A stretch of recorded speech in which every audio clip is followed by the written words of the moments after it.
अडलं आहे का कालच्या स्पेसिफिकली? शंतनू नाही सर. नक्की तेवढंसं कळालं तुला व्यवस्थित? ठीक आहे. हो सर. आणि ज्यांनी काही लेक्चर मिस केलेले आहेत, कळलं प्रियांका, त्यांना मी ऍक्सेस दिलेला आहे जुन्या लेक्चरचा, बरोबर आहे ना, 12 तारखेपासूनच्या. सो ते थोडेसे लेक्चर्स आपल्याला पाहायचे आहेत मध्ये मध्ये. ठीक आहे नंदा, कळलं का? मोनिश, ठीक आहे. तर ते लेक्चर पण बघायचे आपल्याला. चला बरं, जाऊयात आपण पुढे. हा, सो आता आर्टिकल नंबर लक्षात ठेवा, आर्टिकल नंबर 23 आणि आर्टिकल नंबर 24 हे दोन आर्टिकल कशाच्या अंतर्गत येतात, कुठल्या ह्याच्यात अंतर्गत येतात सांगा बरं मला. Freedom against exploitation. हा, तुम्हाला मी पहिल्या दिवशी एक चार्ट सांगितलेला, म्हणजे तुम्हाला मी एक चार्ट मध्ये सांगितलं होतं की इंडियन जेवढे काही आपल्याकडे फंडामेंटल राईट्स आहेत आपल्याकडे, तर मी परत सांगतो, फंडामेंटल राईट्स आपल्याला आर्टिकल नंबर 14 ते आर्टिकल नंबर 32 मध्ये मिळतात, बरोबर आहे. फंडामेंटल राईट मध्ये टोटल किती भाग 3 मध्ये येतो, कॉन्स्टिट्यूशनच्या पार्ट 3 मध्ये येतो, कळलं. आणि हा जो पार्ट 3 आहे तो ऍक्च्युली आहे आर्टिकल नंबर 12 ते आर्टिकल नंबर 35, बरोबर. एवढे हे आर्टिकल्स आहेत. सो टोटल आर्टिकल 12 ते 35 पर्यंत आहे. त्यातले 14 ते 32 काय मिळतात आपल्याला, फंडामेंटल राईट मिळतात, बरोबर आहे. जसं की एक्झाम्पल 12 आणि 13 मध्ये काय डेफिनेशन आहेत, 12 मध्ये स्टेटची डेफिनेशन आहे आणि 13 मध्ये लॉची डेफिनेशन आहे, बरोबर आहे ना. डेफिनेशन आणि लिमिटेशन्स आहेत, करेक्ट आहे.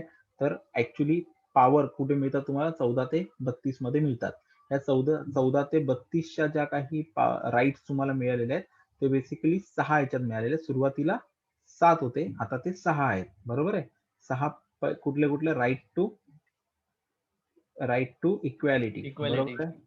नंतर इक्वॅलिटी नंतर काय, फ्रीडम. नंतर काय, असेंबल, फ्रीडम टू असेंबल. नाही हे फ्रीडम मधले ते सगळे झाले ना आर्टिकल. त्या फ्रीडम मध्ये आर्टिकल 19 पासून ते 22 पर्यंत हे आर्टिकल येतात. त्याच्यामध्ये आर्टिकल 14 41 लिहिलं, आर्टिकल 14 ते आर्टिकल 18 मध्ये इथपर्यंत येतात. नंतर काय म्हटलं आपण, right against the exploitation, right against the exploitation, right to exploitation नाहीये, राईट अगेन्स्ट द एक्सप्लॉयटेशन आहे, ते येतात आर्टिकल नंबर 23 आणि 24. सो आता आपण हे 23, 24 आपल्याला बघायचे, कळलं.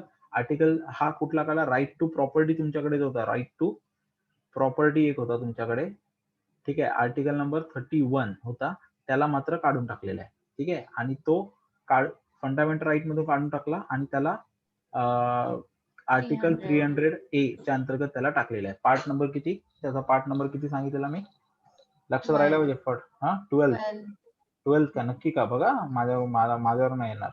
20, 22, 21 कुठला पार्ट वरती आहे तो शोधा. हा आर्टिकल तिथे ऍड केला, पण राईट म्हणजे फंडामेंटल म्हणून, म्हणजे फंडामेंटल हा जो त्याचा स्टेटस होता, ठीक आहे, फंडामेंटल हा त्याचा स्टेटस काढून टाकला आपण, ठीक आहे,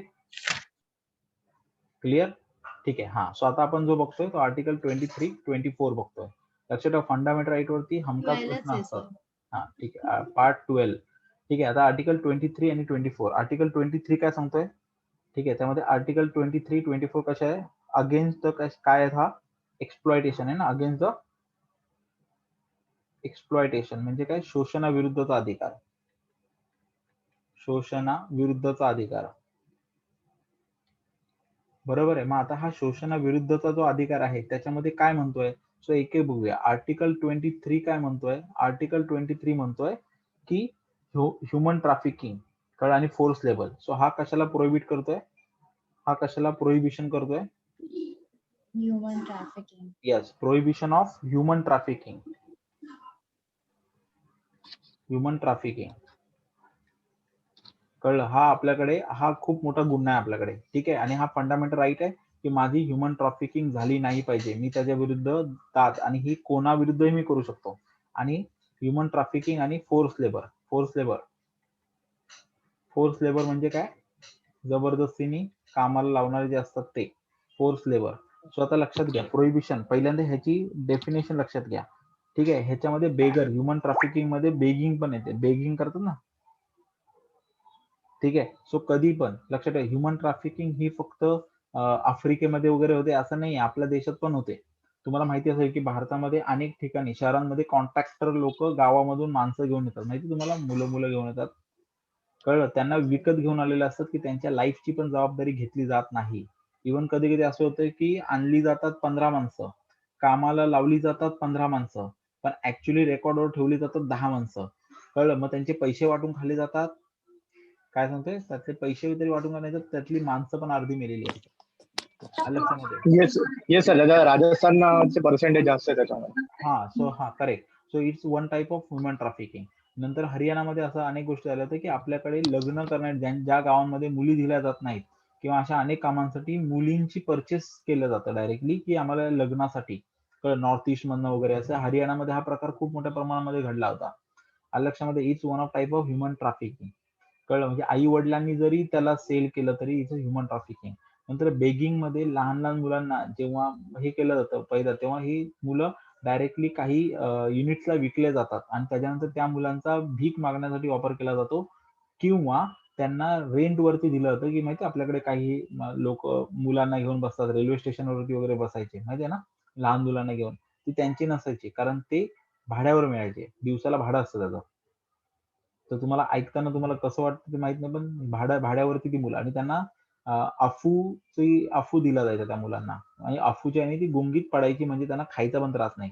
अशी मुलं 6-7 महिन्याच्यावर दिसायची नाहीत आणि त्यानंतर ती फेकून दिली जायची.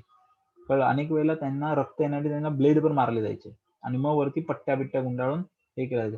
सो अशा अनेक गोष्टी केल्या जातात. कळलं. नंतर अपंग जे होतात ना, अवयव फोल्ड केले जातात लहान असताना. सो अशा अनेक गोष्टी ह्युमन ट्रॅफिकिंग मध्ये होतात आणि ह्या अनेक गोष्टी होऊ नयेत. मग कधी त्या सॉफ्ट प्रकारे असेल, कधी कधी खूप हार्ड प्रकारे असेल, पण human trafficking is always a human trafficking. Clear? कळलं. असं मग कामगारांना पण ह्युमन ट्रॅफिकिंग मध्ये कसं पकडलं जातं, जर कुठल्याही कामगाराला त्या ह्याच्या खाली आणलं गेलं नसेल कॉन्ट्रॅक्ट खाली किंवा त्याला, सो तो ह्युमन ट्रॅफिकिंग मध्येच येतो किंवा त्याची फसवणूक झाली असेल तर तो ह्युमन ट्रॅफिकिंग मध्येच येतो. क्लिअर? आणि फोर्स लेबर म्हणजे काय? फोर्स लेबर म्हणजे कुठच्याही व्यक्ती, आपल्याकडे गावांमध्ये अनेक ठिकाणी होतं की ह्याच्यानुसार काम केलं जायचं की बाबा हा तू ह्याचा मुलगा आहेस तर तू आमच्याकडे काम केलं पाहिजे, निदान तुझ्या घरातली एक व्यक्ती आमच्या घरात कामाला आली पाहिजे. किंवा गावांमध्ये अशा प्रथा होत्या की हे काम करायला तुला 4 पोरं आहेत ना, तुला 2 पोरं तरी ह्या कामासाठी द्यायची किंवा एक तरी पोरगा तुला गावासाठी द्यायचा आहे की तो तुझं जे पिढ्यानपिढ्या गावांनी तुला काम दिलेलं आहे ते तो करेल. पण त्याला ती इच्छा नसेल तर काय करणार? It's a one type of force labour. ठीक आहे. कधी कधी तुमच्या प्रथा पण फोर्स लेबर जन्माला घालतात. ठीक आहे. सो फोर्स लेबरचा अर्थ काय की कुठल्याही व्यक्तीला इच्छेशिवाय त्याला काम करायला लावणं किंवा त्याच्या इच्छेशिवाय त्याला कमी पैशामध्ये काम करायला लावणं. ठीक आहे. किंवा त्याची इच्छा आहे पण त्याला तुम्ही कमी दरामध्ये काम करायला लावताय. It's called a force labour. कळलं? हा लक्षामध्ये? ह्याच्यात काही डाऊट आहे? No, sir. No, sir. हा, पण एक लक्षात ठेवा ह्याच्यामध्ये लिमिटेशन्स कुठे आहेत की गव्हर्नमेंटनी जेव्हा नॅशनल इमर्जन्सीला जर कंपल्सरी कामाला लावलं तर त्याला फोर्स लेबर होत नाही. लाईक आता पॅन्डेमिकच्या सिच्युएशन मध्ये जर पोलिसांनी सुट्टी मागितली किंवा डॉक्टरांनी सुट्टी मागितली आणि त्यावेळेला जर डॉक्टरांनी सांगितलं हा फोर्स लेबर आहे तर त्याला फोर्स लेबर म्हणत नाही. नाहीत. कळलं? की लाईक मी डॉक्टरची डिग्री घेऊन आता बाहेर पडले, मला सुट्टीला जायचं आणि गव्हर्नमेंट सांगितलं आता तू फायनल इयर पास झालायस ना, एक काम कर चुपचाप हॉस्पिटल जॉईन कर. आणि मी म्हटलं नाही मला पिकनिक, मला जायचंय, मला लॉकडाऊन एन्जॉय करायचं, तर मला ते जबरदस्ती कामाला लावू शकतात अशा वेळेला स्पेशल ऍक्टच्या अंतर्गत. कळलं? तर त्यावेळेला तुम्ही त्याला फोर्स लेबर असं म्हटलं, तुम्ही त्याला फोर्स लेबर म्हणून त्याला कन्सिडर करू शकत नाही. कळलं? सो लक्षात ठेवा की nothing in this article shall prevent the state from imposing compulsory service for the public purposes. Clear? Sir पण जर ते अंडरपेड असेल तर? अंडरपेड असलं तरी सुद्धा डॉक्टर्सचे लोकांना माहिती आहे मला. ठीक आहे. पण इमर्जन्सी सिच्युएशन मध्ये तुम्ही हे वापरू शकत नाही. नॉर्मल सिच्युएशन मध्ये वापरू शकता, बट इमर्जन्सी सिच्युएशन मध्ये तुम्ही ह्या गोष्टी लावू शकत नाही.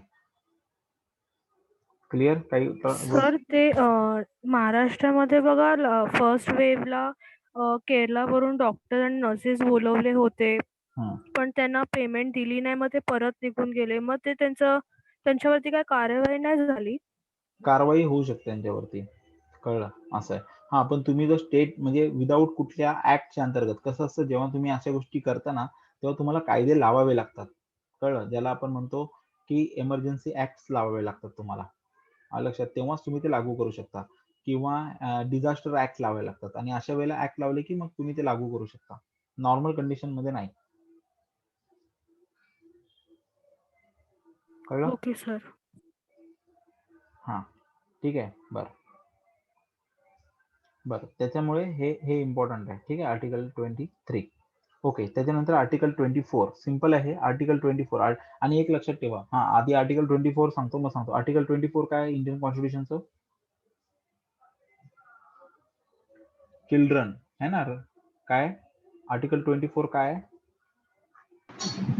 Prohibition of employment of children. हा एम्प्लॉयमेंट ऑफ चिल्ड्रन. बरोबर. पण कुठे Factories, हा मेनली फॅक्टरी. mining. हा एम्प्लॉयमेंट ऑफ चिल्ड्रन. ठीक आहे. In factories. ठीक आहे. इन फॅक्टरीज बेसिकली ते आहे.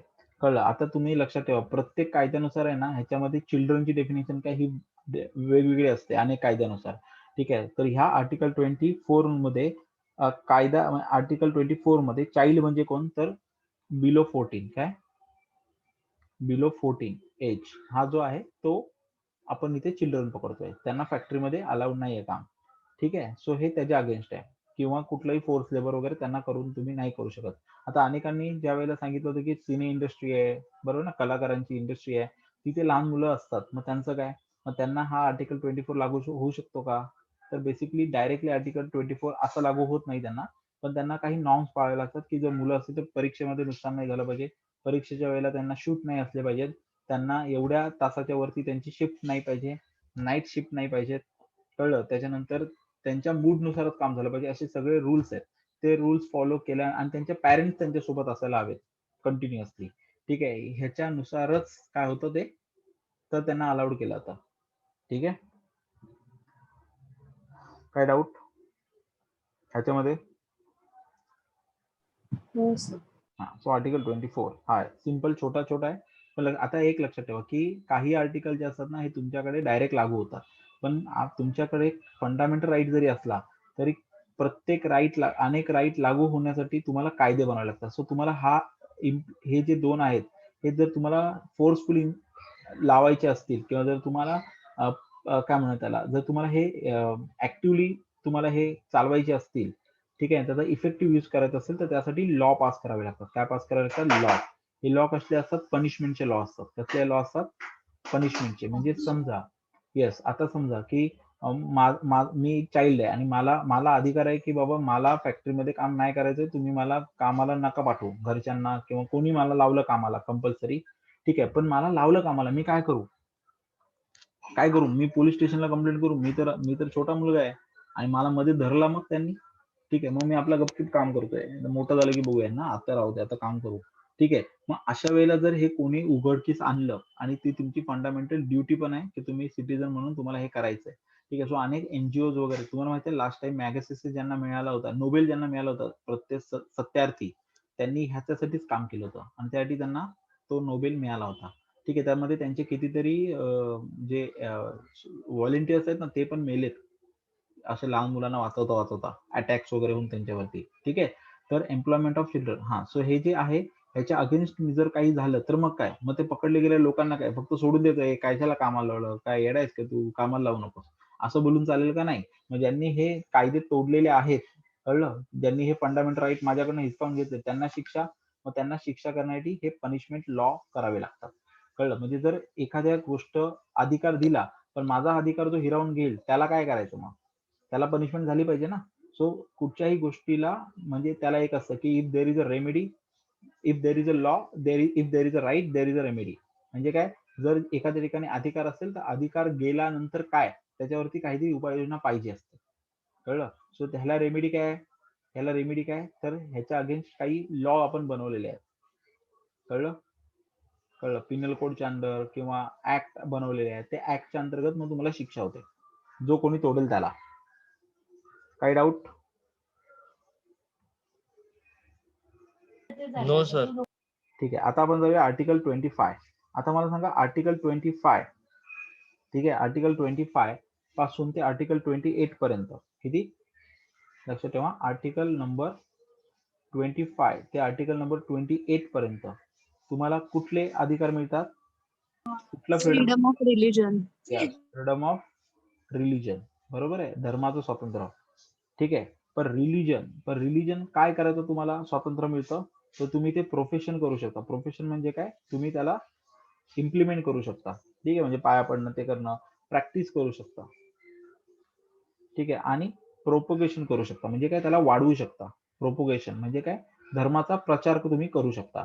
ठीक आहे, पण आता ह्याच्यामध्ये लिमिटेशन्स आहेत. तुम्हाला एक लक्षात ठेवा, मी पहिले सांगितले की प्रत्येक अधिकार जो तुमचा आहे, हा कुठलाही अधिकार हा तुमच्यासाठी अनलिमिटेड नाहीये. प्रत्येक अधिकाराला लिमिटेशन्स दिलेले आहेत, बरोबर आहे. ठीक आहे, आणि प्रत्येकाला एक स्कोप ठरवून दिलेला आहे की त्याचा अर्थ काय. सो पहिली गोष्ट एक लक्षात ठेवा की भारत हा फ्रीडम ऑफ रिलिजन देतो. पहिलीच गोष्ट मी तुम्हाला सांगितलं होतं की भारत हा सेक्युलर कंट्री आहे. काय कंट्री आहे भारत हा सेक्युलर कंट्री आहे, म्हणजे काय धर्मनिरपेक्ष आहे, बरोबर आहे ना. धर्मनिरपेक्षचा अर्थ मी ऑलरेडी सांगितलेला आहे की धर्मनिरपेक्षचा अर्थ काय होतो की राज्याला कुठलाही धर्म नसतो. काय, राज्याला कोणताही धर्म नसतो, किंवा राज्य कोणत्याही एका धर्माला पुरस्कृत करत नाही, म्हणजे स्पॉन्सर करत नाही, पुरस्कृत करत नाही, बरोबर आहे. ठीक आहे, धर्मापासून तो अलिप्त असतो. ठीक आहे, तर ह्याचा अर्थ म्हणजे धर्मनिरपेक्ष. लक्षामध्ये ह्याचा अर्थ म्हणजे धर्मनिरपेक्ष. पण त्याच्यात पण मी तुम्हाला सांगितलं की या धर्मनिरपेक्षतेच्या व्याख्येमध्ये दोन डेफिनेशन्स येतात, बरोबर आहे. एक म्हटलं तुम्हाला पॉझिटिव्ह सेक्युलरिझम आणि एकाला म्हणतो आपण निगेटिव्ह सेक्युलरिझम, बरोबर आहे. इंडियाचा जो सेक्युलरिझम आहे, इंडियाचा हा पॉझिटिव्ह सेक्युलरिझम आहे. का, आणि चायनाचा जो आहे तो काय आहे, निगेटिव्ह सेक्युलरिझम आहे. कारण चायनामध्ये पण चायना हा कुठलाही धर्मांध देश नाहीये की चायना स्वतः साम्यवाद तो साम्यवादी आहे. पण चायनाने स्वतःहून कुठला धर्म स्वीकारलेला नाही की चायना हा बुद्धिस्ट कंट्री वगैरे असं केलंय का, नाही. कारण एक तर कम्युनिस्ट कंट्री असेल तर तो धर्म मानतच नाही, बरोबर आहे. सो चायना हा असा देश म्हणून त्यांनी कुठलाही धर्म स्वीकारला नाही किंवा चायनामध्ये पण कुठल्याही धर्माला ते पुरस्कृत करत नाहीत. इंडियामध्ये पण सेम आहे की इंडियामध्ये पण इंडियाचा एक कुठलाही धर्म नाहीये, कळलं, लक्षात घ्या. आणि तो असू पण नाही शकत आणि तो होऊ पण नाही शकत. ठीक आहे, आणि इंडियामध्ये पण एका धर्माला तुम्ही स्पॉन्सर नाही करू शकत. जर तुम्ही तसं करताय तर तुम्ही इंडियाची कॉन्स्टिट्यूशन बदलताय, हे लक्षात ठेवायचं. ठीक आहे, पण जेव्हा तुम्ही हे असं करताय, मग इंडियाचा कसं काय पॉझिटिव्ह सेक्युलरिझम कसा आला, तर आणि चायनाचा निगेटिव्ह का झाला, जर ह्या गोष्टी सेम आहेत. ह्याचं कारण आहे की चायना देशामध्ये कोणालाच धर्माचं स्थान मानत नाही. म्हणजे चायना एवढंच मानतो की धर्म ही तुझी व्यक्तिगत बाब आहे, चार दिवारांच्या आत तुला काय करायचं ते कर, कळलं. जेव्हा तू सोसायटीत येशील तेव्हा तू चायनाचा नागरिक असशील. ठीक आहे, कुठला देशात तुझा धर्म काही इथे मॅटर नाही करत. तर तू किंवा गव्हर्नमेंट डिसिजन घेताना आज कामाला सुट्टी का, आज आमचा सण आहे, असं नाही चालणार. तुझा सण तू घरी कर, गेल्यानंतर आत्ता नको करूस, असं आहे. इंडियामध्ये काय आहे की राज्याला धर्म नाहीये, पण राज्य धर्माचं स्थान नाकारतो का, नाही. उलट राज्य धर्माचं स्थान स्वीकारतोय. तुम्हाला प्रिअम्बल पासून ते भारताच्या प्रत्येक ठिकाणी तुम्हाला धर्माचं स्थान मोठं दिसतंय, बरोबर आहे. आणि त्याच्यामध्ये पण आपण हे सांगतोय की भारताला धर्म नाहीये, भारत राज्याला देश म्हणून त्याला धर्म नाहीये, पण भारतामध्ये जेवढे काही धर्म आहेत त्या धर्माच्या कन्सेप्टला भारत देश काय करतो, मान्यता देतो. सो भारत राज्य आणि भारत देश म्हणून आपण धर्माला मान्यता देतो की प्रत्येक धर्म हा व्यक्तीच्या, लक्षात समाजाचा नाही, व्यक्तीच्या हितासाठी, मानसिकतेसाठी तो फार गरजेचा असतो. म्हणून त्यांनी त्याचा तो धर्म जोपासताना त्याचा बिलीफ, फेथ, वर्शिप, त्याची करण्याची पद्धत हे तुम्ही तुमचं करू शकता. आणि ते तुम्हाला करता यावं हे तुमचं स्वातंत्र्य आहे. ते करायचं की नाही यासाठी पण स्वातंत्र्य आहे. आणि तुम्हाला एका वेळेला 4 धर्म पूजायचे असतील तर 4 धर्म पूजू शकता.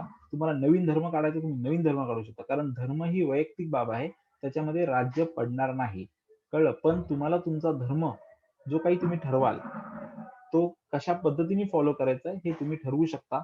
फक्त एवढंच आहे की तुम्ही तुमच्या धर्माचा अधिकार वापरत असताना दुसऱ्याच्या धर्माच्या अधिकारावरती गदा येता कामा नये, एन्क्रोचमेंट येता कामा नये, कारण तो व्यक्तीचा अधिकार आहे. त्याच्यामुळे लक्षामध्ये, सो त्याच्यामुळे ह्याला म्हणतो आपण पॉझिटिव्ह सेक्युलरिझम. कारण इव्हन फंडामेंटल राईट मध्ये पण तुम्हाला हे धर्माचं स्थान दिसून येते, कळलं, असं आहे. सो फ्रीडम ऑफ रिलिजन देतो आपण. त्याच्यामध्ये प्रोफेशन म्हणजे आपण प्रॅक्टिस करणं वगैरे, प्रॅक्टिस करणं म्हणजे आचरण करणं, प्रोपोगेशन म्हणजे काय करणं, ह्याच्यामध्ये प्रसार करणं. आता प्रोफेशन आणि प्रॅक्टिस मध्ये एक लक्षात ठेवा की कुठपर्यंत तुम्हाला मर्यादा आहे. जोपर्यंत तुम्ही भारताची जी व्हॅल्यूची चौकट आहे, म्हणजे आपल्याकडे ज्या काही गोष्टी आहेत, लाईक समानता, कळलं, न्याय, बरोबर आहे ना, अस्पृश्यता न पाळणं. ठीक आहे, सो ह्या आपल्या बेसिक स्ट्रक्चर आहे. ह्या स्ट्रक्चरला जर तुमचं रिलिजन ब्रेक करत असेल तर मात्र तुमच्या रिलिजन जे काही फ्रीडम दिलेलं आहे त्याला चौकट आहे. कळलं? त्या चौकट काय आहे की तुमचं रिलिजन प्रॅक्टिस करत असताना तुम्ही कुठेही समानतेला ब्रेक करणार नाही आहात. कळलं? जिथे व्यक्तीच्या समानतेला ब्रेक होईल आणि त्या व्यक्तीला जर वाटलं की माझ्या डिग्निटीचा आता सवाल आलेला आहे आता, कळलं, तर राईट टू लाईफच्या अंतर्गत असलेली dignity he freedom of religion पेक्षा जास्त महत्वाची आहे. कळलं? कारण रिलिजनचा अर्थच काय आहे, रिलिजन फॉलो करण्याचा अर्थच काय की तुम्ही व्यक्तीचं स्वातंत्र्य, कळलं, आणि त्याची मानसिक सुधारणा व्हायला पाहिजे. तुमच्या प्रॅक्टिसमुळे जर तुमची सुधारणा होते पण दुसरा खाली चाललाय तर तसं नाही चालणार. ठीक आहे? असं. सो समानतेला जर ब्रेक होत असेल तर नाही. ठीक आहे? न्यायाला होत असेल तरी नाही. कळलं? ठीक आहे? तर कुठलेही म्हणजे आमचा रिलिजन सांगतो की मुलींना शिकायला नाही द्यायचं. इट इज चालेल, हे चालेल. हे धर्मात जरी चाललं तरी भारतीय संविधानानुसार चालणार नाही. तिथे मात्र तुमच्या त्या फ्रीडमला कैची मारेल. तुला नाही शिकायचं तू नको शिकव. दुसऱ्याला नको सांगू की आमच्यामध्ये असं नाही होत. असं नाही झालं. ठीक आहे ना? जिथे जिथे न्याय, समानता आणि अस्पृश्यता जिथे दिसेल, कळलं, तिथे त्या गोष्टी तिथेच कट होतील. सो तुमच्या फ्रीडम ऑफ रिलिजनला पण काय एक चौकट आहे. नंतर दुसरी गोष्ट श्रद्धा आणि अंधश्रद्धा. बरोबर ना? सो कसं तुम्ही ठरवणार की तुमची प्रॅक्टिस आणि प्रोफेशन ही श्रद्धा आहे की अंधश्रद्धा आहे? ते कशावर डिसाईड होतं की तुम्ही जे काही प्रॅक्टिस करता त्याच्यामुळे समाजाचं शारीरिक म्हणजे कोणाही दुसऱ्या व्यक्तीचं शारीरिक नुकसान, मानसिक नुकसान किंवा आर्थिक नुकसान होता कामा नये. ठीक आहे? आणि दुसरी गोष्ट म्हणजे नुसतं दुसऱ्याचं नाही तर स्वतःचं सुद्धा, कारण जो अंधश्रद्धा बाळगतो तो स्वतःचं पण नुकसान करून घेत असतो, त्याला ती श्रद्धा वाटत असते.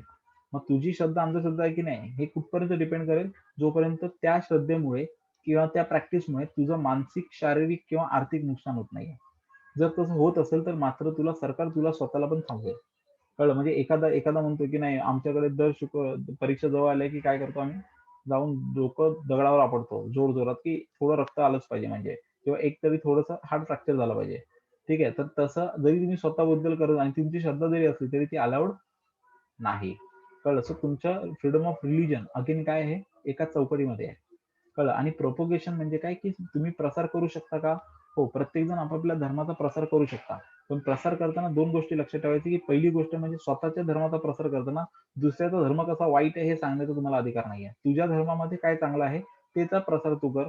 कळलं? दुसऱ्याचा कसा खराब आहे हे तुला सांगायचं नाहीये, किंवा तुला कंपॅरेटिव्हली तुला प्रचार करायचा नाही की आमच्या धर्मात हे चांगले आहे त्यांच्या धर्मात ते नाही आहे. नो, तू तुझं सांग काय ते, दुसऱ्याचं काय ते विचार करू नको. तो दुसरा बघेल काय करायचं. आणि सेकंड गोष्ट म्हणजे कुठलाही लाभ किंवा आपण म्हणतो ना त्याला की कुठलाही असा पैसा पाणी देऊन केलं आणि जर ते सिद्ध झालं तर तसा प्रसार करणं भारतामध्ये बंदी आहे. तसं सापडलं तर मग तुम्हाला गुन्हा अटक होतोय. दुसरी गोष्ट. ठीक आहे? सो ह्या ज्या दोन गोष्टी आहेत प्रोपोगेशनच्या त्या आहेत की तुम्ही प्रसार करू शकता पण दुसऱ्याचा धर्म किंवा स्वातंत्र्य न हिरावता आणि कुठलाही लोभ हे न करता. ठीक आहे? असं आहे ते.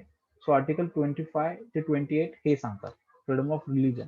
सो मला सांगा हे तीन गोष्टी काय तुम्हाला, मग आपण एक एक आर्टिकल बघूया. हे कन्सेप्ट क्लिअर झाली सगळ्यांची? Yes, sir. Yes, sir.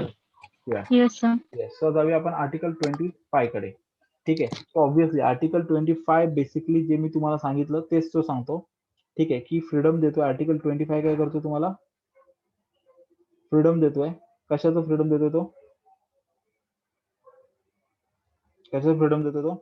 Freedom of conscience, Propagation. हा, फ्री प्रोफेशन. बरोबर ना? Freedom of free profession, propagation आहे ना, प्रॅक्टिस. फ्रीडम ऑफ फ्री जे मी सांगितलं तुम्हाला तेच मागाशी की प्रोफेशन, Propagation. येस, प्रोपोगेशन आणि प्रॅक्टिस. कळलं? त्याची लिमिटेशन सांगितली मी तुम्हाला. कळलं ना तुम्हाला? हा. सो तुम्हाला दिलं जातं पण त्याला हे बरं. हा, बरं. त्याच्यानंतर आर्टिकल नंबर 26. आर्टिकल नंबर 26 काय सांगा मला? Article number 26 freedom to manage religious affairs. Freedom to manage religious affairs. Religious affairs म्हणजे काय? What is mean by religious affairs? Religious affairs म्हणजे काय? की संस्था तयार करणं, धार्मिक संस्था तयार करणं, कळलं, आणि त्या सांभाळणे.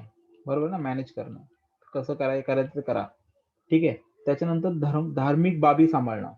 कळलं? त्या धार्मिक बाबी म्हणजे जत्रा आपण करतो ना, असे सण, उत्सव, जत्रा असं. सो धार्मिक बाबी सांभाळणे. आलं लक्षामध्ये? त्याच्यानंतर ह्याच्या रिलेटेड धार्मिक रिलेटेड प्रॉपर्टी तयार करणे. प्रॉपर्टी त्यांची बाळगणे किंवा मंदिराची जागा, संस्थेची जागा आपण करतो ना ते. ठीक आहे. आणि ह्या प्रॉपर्टीचं आपण काय करायचं? ऍडमिनिस्ट्रेशन करायचं. पण हे ऍडमिनिस्ट्रेशन करताना ह्याच्यावरती ऑब्व्हियसली गव्हर्नमेंटचं लक्ष असणार आहेच. ठीक आहे. पण धर्माच्या रिलेटेड तुम्ही ह्या गोष्टी करू शकता. आणि तुम्हाला ह्याच्यामध्ये टॅक्स मधून तुम्हाला सुट्टी आहे. लक्षामध्ये असं येते. हे कळलं? आर्टिकल 26 कळलं तुम्हाला? की आर्टिकल 26 आर्टिकल 25 जो आहे ना, हा व्यक्ती सांगतोय. काय सांगतोय? व्यक्तिगत आचरण सांगतोय. काय सांगतोय तो? व्यक्तिगत आचरण, की तू एक व्यक्ती म्हणून तू तो वाढवू शकतो धर्म, चांगलं सांगू शकतो, स्वतः प्रॅक्टिस करू शकतोस.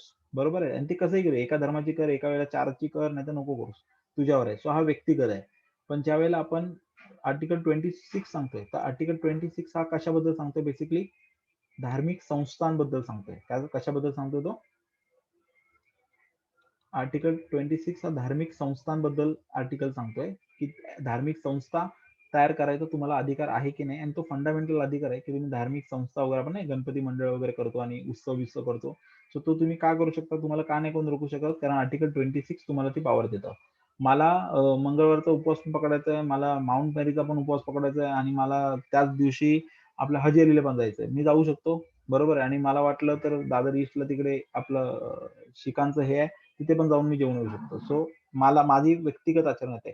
So profession, propagation and practice. So ती व्यक्तिगत झाली, की व्यक्ती म्हणून मी कसं माझ्या धर्माचं आचरण करू, कशा पद्धतीने करू. कळलं? 26 काय सांगतोय, की साधारणपणे हे जे धार्मिक संस्थांबद्दल स्वातंत्र्य सांगतोय. कळलं? तर आर्टिकल 27 हा टॅक्स बद्दल सांगतोय, की टॅक्सेस पासून काय त्याला फ्रीडम आहे, की कुठल्याही धार्मिक संस्थेला टॅक्स लागत नाही. म्हणून अनेक लोक खोट्या धार्मिक संस्था तयार करतात आणि त्याच्यामध्ये फंडिंग देतात. लाईक मी सिम्पल एक आहे, की मला जर वाटलं चला हर्षलला बाबा बनवूया, तर हर्षलला सांगेन, हर्षल माझ्याकडे आमच्या 10 जणांकडे एवढा ब्लॅक मनी आहे, तू बाबा आहेस, तुझ्या संस्थेमध्ये आम्ही टाकतो पैसे, प्रत्येक 10 रुपयामागे आम्हाला 1 रुपया, प्रत्येक 10 रुपयामागे आम्ही तुला 2 रुपये देऊ, आणि आम्हाला वेगवेगळ्या मार्गाने 8 रुपये बाहेर काढायचे. ठीक आहे. कारण तुझ्याकडे संस्था आली, की तुझ्याकडे ठेवून देऊ, तुला काय टॅक्स लागणार नाही. आमच्या अकाउंटला दिसले तर टॅक्स लागेल मारमाचा. ठीक आहे. 4-5 रुपये टॅक्स मध्ये घुसतील. त्याच्यापेक्षा एक काम कर, तुझ्या संस्थेमध्ये ठेव, तुला आम्ही 10-10 रुपये देतो. ठीक आहे. त्या बदल्यात प्रत्येक 10 रुपयामागे तुला 1 रुपया आम्ही देऊ. 9 रुपये आमचे. ते आम्ही कसे काढून घेऊ ते आम्ही सांगू, कसे द्यायचे आम्हाला. त्या वेळेला फक्त सही कर. तू कोण आहेस? तू बाबा आहेस. कळलं? बाबा सही देणार. लक्षामध्ये. कारण धार्मिक संस्थेला टॅक्सेस लागत नाही. तो याचा गैरवापर होतो. म्हणून काय केलं तर जेव्हा धार्मिक संस्था खूप मोठ्या बनतात, तेव्हा त्याचं काय करतात? ट्रस्ट तयार करत येतो. माहिती आहे ना तुम्हाला? कळलं? बर. सो असा आर्टिकल 27 आहे. आणि आर्टिकल जो 28 आहे, 28 मात्र खूप महत्वाचा आहे, जो तुम्हाला सांगतो की तो फ्रीडम देतो तुम्हाला. पण फ्रीडम कसं देतो माहिती आहे का? की तुम्हाला जसं आर्टिकल 25 सांगतोय, लक्षात घ्या, आर्टिकल 25 सांगतोय की तुम्हाला आचरण करायचं स्वातंत्र्य आहे. तसंच आर्टिकल 20 सांगतो की तुम्हाला फ्रीडम आहे, की तुम्ही आचरण नाही करू शकत. म्हणजे तुम्हाला नसेल करायचं तर करू नका. ठीक आहे. सो फ्रीडम कसला आहे तुम्हाला? as to attendance at religious instructions. Freedom as to attend किंवा attendance at religious instructions. Religious instructions or religious worship or religious worship. बरं. ठीक आहे. पण कुठे? Educational institution. कुठे? शैक्षणिक संस्थांमध्ये. सर्टन म्हणजे काही ठिकाण, काही आहे सर्टन. इथे क्लिअर वर्ड लिहितो मी. सर्टन म्हणजे काय? काही म्हणजे मी सांगतो काय म्हणजे काही म्हणजे कुठलं काही. सर परत एकदा रिपीट करा ना, एकच 28 मिनिट, वाला नाही कळलं. पुन्हा करतो. एकच मिनिट, मी अजून केलं नाही एक्सप्लेन. थांब, आधी लिहितो मग मी करतो. ठीक आहे. In certain educational institution. Okay.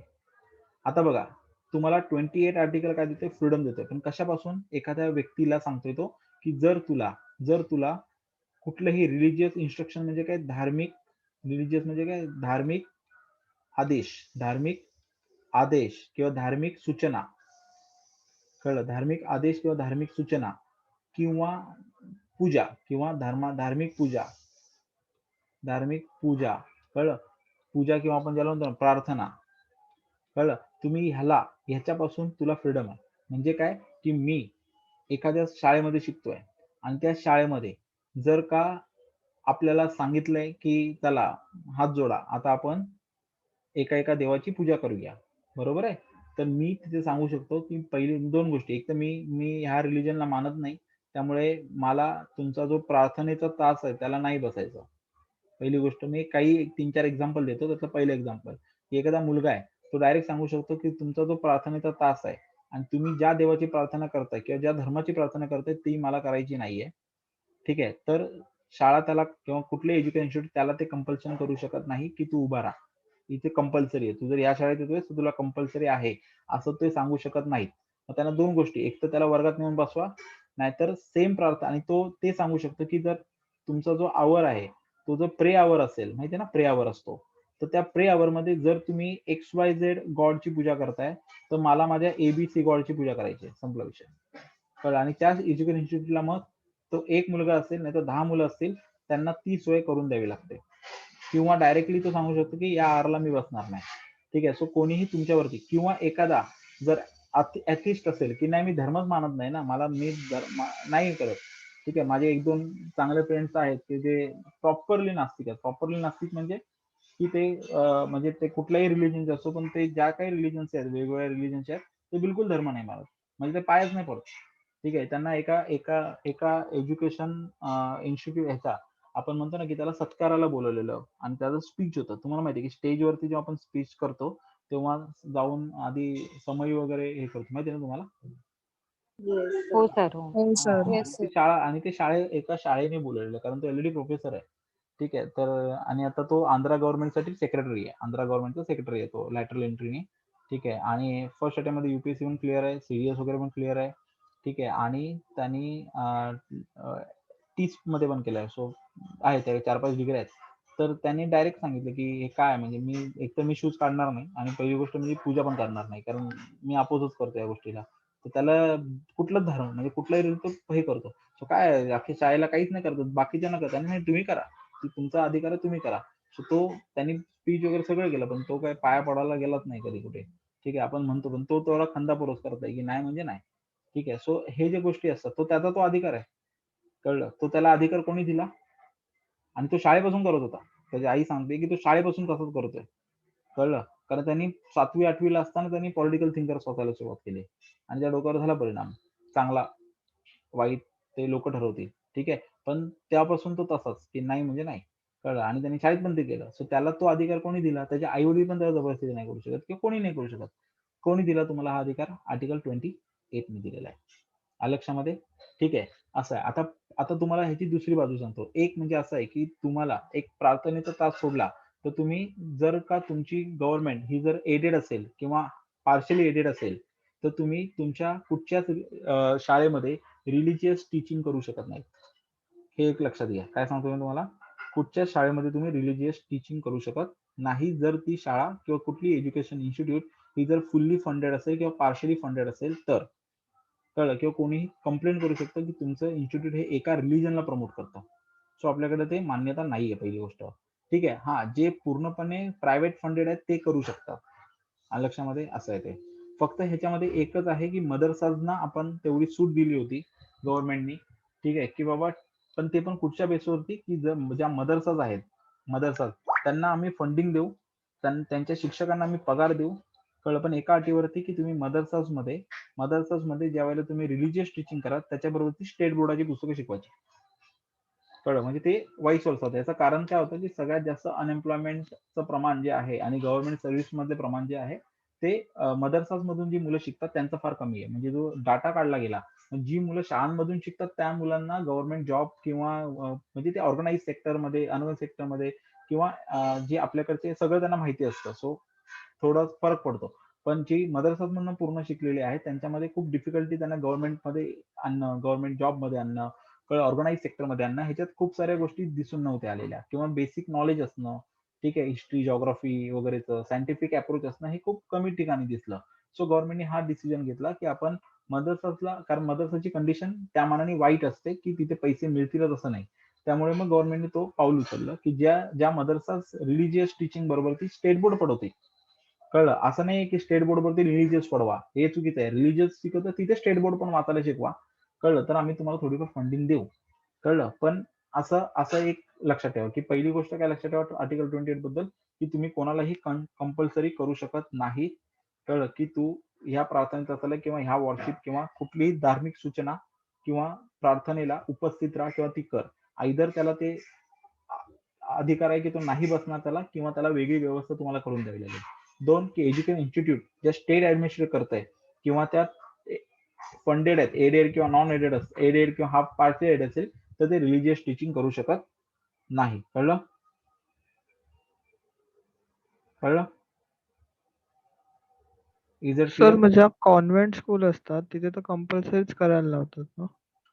Compulsory म्हणजे कसं असतं माहितीये का, एकतर कॉन्व्हेंटचा अर्थ आश्रम आहे. कॉन्व्हेंटचा अर्थ काय आहे? आश्रम. अच्छा ओके. बरोबर आहे ना. हा, सो तुम्ही टाकताना तिथे सही करता. त्यामुळे तिथे पण एक लक्षात ठेवा, तिथेही ते कंपल्सरी नाही करत. आपलं रिलिजियस टीचिंग मध्ये म्हणजे हे जरी हार्ड अँड फास्ट असलं तरी आपल्याकडे खूप सारी समान सामाजिकता हे आहे. कळलं ना, की आपण अंडरस्टँडिंग आहे की ठीक आहे आपण एका वेळेला, म्हणून आपण पॉझिटिव्ह काय म्हणतो की ठीक आहे मी माझा रिलिजन ऍक्सेप्ट करतो, पण जर मी तुझ्याकडे आलोय आणि तू जर मला रिलिजन करत असेल तर मी करतो. म्हणून आपल्याकडे असे अनेक लोक आहेत की ज्या भावाने मंदिरात जातात त्याच भावाने ते दर्ग्यात पण जातात. बरोबर आहे ना. सो ही म्युच्युअल अंडरस्टँडिंग आहे आणि ह्याच्यामध्येच आपण डायव्हर्सिटी समजतो. सो आपण काय म्हणतो की तुला कंपल्शन नाही कोणी करत आहे, पण तू जर स्वतःहून ऍक्सेप्ट करतोय मग त्यामध्ये काही वावगं नाहीये. कळलं? आपल्याकडे माउंट मेरीला सगळ्यात जास्त गर्दी कुठली कोणाची असते? तुम्हाला माहिती असेल. बरोबर आहे ना. सो नॉन ख्रिश्चन लोकच माउंट मेरीला जास्त गर्दी करतात. ठीक आहे. सो ह्याचा अर्थ काय होतो की आपण डायव्हर्सिटी मध्ये या सगळ्या गोष्टी शोधतोय. सो म्युच्युअल अंडरस्टँडिंगने एखादी गोष्ट करणं, कारण जसं आहे की तुला धार्मिक अधिकार जो दिलाय तो तुला कोणीच सांगितलं नाही की तू एक धर्म फॉलो कर किंवा एका धर्माचं पुस्तक फॉलो कर. तू अनेक धर्म एका वेळेला इम्प्लिमेंट करू शकतोस.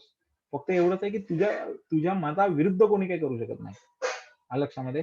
म्हणजे जसं नास्तिकाला अधिकार आहे की मी कधीच कुठलाच देव मानणार नाही, तसंच एक म्हणजे एका रिलिजनला मानणाऱ्या माणसाचं आहे की मी माझ्या रिलिजनला फॉलो. कळलं? आणि दुसऱ्याचं आहे की मी सगळे रिलिजन. 3 पद्धतीचे लोक आहेत की मी सगळे रिलिजन फॉलो करतो, एक की मी एकच रिलिजन फॉलो करतो आणि थर्ड मी रिलिजन फॉलो करत नाही. हे तिघं पण इंडियन कॉन्स्टिट्यूशनच्या हिशोबाने काय आहेत ते, दे आर ऑल इक्वल. ठीक आहे. And they are equally protected by the law. Is that clear everyone? Yes. Yes, sir. ठीक आहे. Nice one. So now next article 29 to article 30. So article 29 to article 30 हे cultural rights आहेत. काय आहे ते? Cultural rights आहेत. Education. Yes. Sir, educational पण ना? Yes, educational and cultural right आहे. ठीक आहे. बट एज्युकेशनल म्हणजे काय? Educational cultural. कळलं? कारण राईट टू एज्युकेशन हा आर्टिकल 21 मध्ये येतो. ठीक आहे. हा कुठला आर्टिकल 29 वाला? Cultural education. हा बेसिकली कल्चरल आहे तो. ठीक आहे. असं. मग आता तो कसा आहे तो? कल्चरल फक्त कल्चरल की एज्युकेशनल कल्चरल? सांगतो तुला. तुझं कल्चर तू कसं प्रोटेक्ट करतो साधारणपणे? सण वगैरे साजरे करून किंवा सण वगैरे साजरे करणं ना. हा. बरं ठीक आहे. तरी आणि अजून काय त्याला काय म्हणतो आपण? लिटरेचर वगैरे. ओके. ठीक आहे. सो कल्चरल आणि एज्युकेशन असं आहे ते. म्हणजे आता बघ, तू कल्चर प्रोस्पेक्ट करण्यासाठी तुला एज्युकेशनची गरज असते. लाईक समजा तुला तुझं कल्चर प्रिझर्व्ह करायचंय, तुझी भाषा, तुझी काय म्हणूया, तुझी डान्स फॉर्म असेल किंवा काही असेल किंवा तुझी स्क्रिप्ट असेल, तुझं कल्चर असेल, कळलं? त्यासाठी एज्युकेशन हे तू कशाने प्रोटेक्ट करतो? एज्युकेशनने प्रोटेक्ट करतो. बरोबर आहे ना. तुझी language is a part of culture, your script is a part of culture. कळते का तुला? तुम्हाला माहिती आहे का की कल्चरचा सगळ्यात जास्त संबंध कोणाशी असतो माहिती तुम्हाला? लोक म्हणतात, युरोप असं म्हणतं की धर्म. युरोप काय म्हणतं? युरोपने काय सांगितलं, युरोपची जी नेशनची कन्सेप्ट आहे ना, युरोपच्या नेशनच्या कन्सेप्ट नुसार युरोप म्हणतं की वन नेशन हा वन रिलिजननी बनतो. बरोबर आहे ना, असं युरोप म्हणायचं. आणि ज्या वेळेला भारत तयार होतो तेव्हा ते आपल्या हसायला लागले की कसा काय तुमचा एक नेशन बनेल, तुमच्याकडे एवढे धर्म आहेत. पण मुळात युरोपला हेच कळलं नाही की त्यांची पण बेसिक जी गोष्ट आहे ती एका नेशनवर बनलीच नाहीये. म्हणजे ते फक्त एक रिलिजन आणि एक नेशन ही कन्सेप्ट जी युरोपने मांडली तीच मुळात चुकीची आहे. कारण खुद्द युरोप हा एका रिलिजनवर नाहीये. आहे का? अख्खा युरोप ख्रिश्चनिटी आहे. पण Spanish are different, British are different, French are different. बरोबर की नाही? स्कॅन्डिनेव्हियन्स वाले, नॉर्वेन वगैरे सगळे वेगळे आहेत ना, बरोबर की नाही? सो रिलिजनवर कधी देश बनतो का? कधी बनलाय का? कधी कुठलाच देश बनत नाही रिलिजनवर. तुम्ही हिस्ट्री बघा, कळलं? तर देश कशावर बनतो? कल्चरवर बनतो. कशावर बनतो? कल्चरवर. कारण जर रिलिजनवरती देश बनला असता ना, तर अख्खा युरोप एक देश असता. कळलं? ठीक आहे. आफ्रिकामध्ये पण सगळे ख्रिश्चन, साऊथ अमेरिकेमध्ये पण अख्खी ख्रिश्चनिटी आहे. कळलं? पूर्ण नॉर्थ अमेरिका ख्रिश्चनिटी आहे. बरोबर आहे. पण ख्रिश्चन म्हणजे रिलिजन वरती कधी देश बनत नाही. मिडल ईस्ट पूर्ण इस्लाम आहे. म्हणून तो इस्लामिक कंट्री जरी बनले तरी त्यांचे प्रत्येक देश सांगतो की आम्ही इस्लामिक कंट्री, आम्ही पण सगळा मिडल ईस्ट म्हणून कधी इस्लामिक नेशन बनलाय का? नाही बनलाय. याचा अर्थ काय की रिलिजन वरती देश उभा राहत नाही. देश कशावर उभा राहतो? कल्चरवर. कल्चर कशाशी डिपेंड असते? लँग्वेज. म्हणून तुमचा देश जो आहे तो बघा ना, तुम्ही एक सिंपल स्पॅनिश, ब्रिटिश, फ्रेंच, कळलं ना? हे काय आहेत सगळे? लँग्वेज बेसिक आहे ना. तुम्ही जेव्हा भारत एक देश बनवला तेव्हा भारत एक देश बनताना पण जेव्हा राज्य बनवायची वेगळी वेळ आली तेव्हा तुम्ही धर्मानुसार बनवली की भाषेनुसार बनवली? भाषावर. भाषा. बरोबर ना? म्हणजे राज्य बनवताना पण हे सिंपल उदाहरण आहे. आलं लक्षामध्ये. आणि जेव्हा तमिळनाडू म्हणाले की आम्हाला द्रविड नाडू देशच वेगळा द्या, तेव्हा त्यांनी कुठल्या बेसवरती देश मागितला? कल्चर. आणि त्या कल्चरचा बेस काय होता? लँग्वेज. जेव्हा पाकिस्तान जेव्हा वेगळा झाला तो धर्मावर वेगळा झाला. पण जेव्हा बांगलादेश तुटला तेव्हा तो कुठल्या बेसवर तुटला? की पाकिस्तानी जे होते म्हणजे वेस्ट पाकिस्तानवाले जे होते ही लोक पंजाब जो प्रांत आहे ना पाकिस्तानचा, त्या अख्ख्या पाकिस्तानमध्ये फक्त पंजाबचं प्रांत आहे ना त्यांचंच राज्य आहे. बाकी ह्यांना सेकंडरी आहे, बलुचिस्तानी, स्वात आणि तसं बांगलादेशी. बांगलादेश लांब होता म्हणून त्यांनी हे केलं. कारण बांगलादेशी लोकांना इस्लामपेक्षा इम्पॉर्टंट काय, म्हणजे रिलिजन पेक्षा इम्पॉर्टंट काय? बांगला असणं. काय असणं? बांगला. म्हणून त्यांचा आणि यांचं पटलं नाही. आलं लक्षामध्ये. कारण जेव्हा पाकिस्तान जरी इस्लामिक कंट्री असला तरी पाकिस्तान मधले जे राज्य करणारे लोक आहेत हे स्वतःला पंजाबी समजतात. काय म्हणतात? पंजाबी. आणि पंजाबी जे लोक आहेत म्हणजे पंजाब प्रांतातले जे लोक आहेत त्यांचाच ISI पासून त्यांच्या पॉलिटिकल वरती आणि ह्यांना जास्त स्थान नाहीये. बाकीच्या लोकांना बलुचिस्तानी हे ते ह्यांना स्थान नाहीये जास्त. कळलं?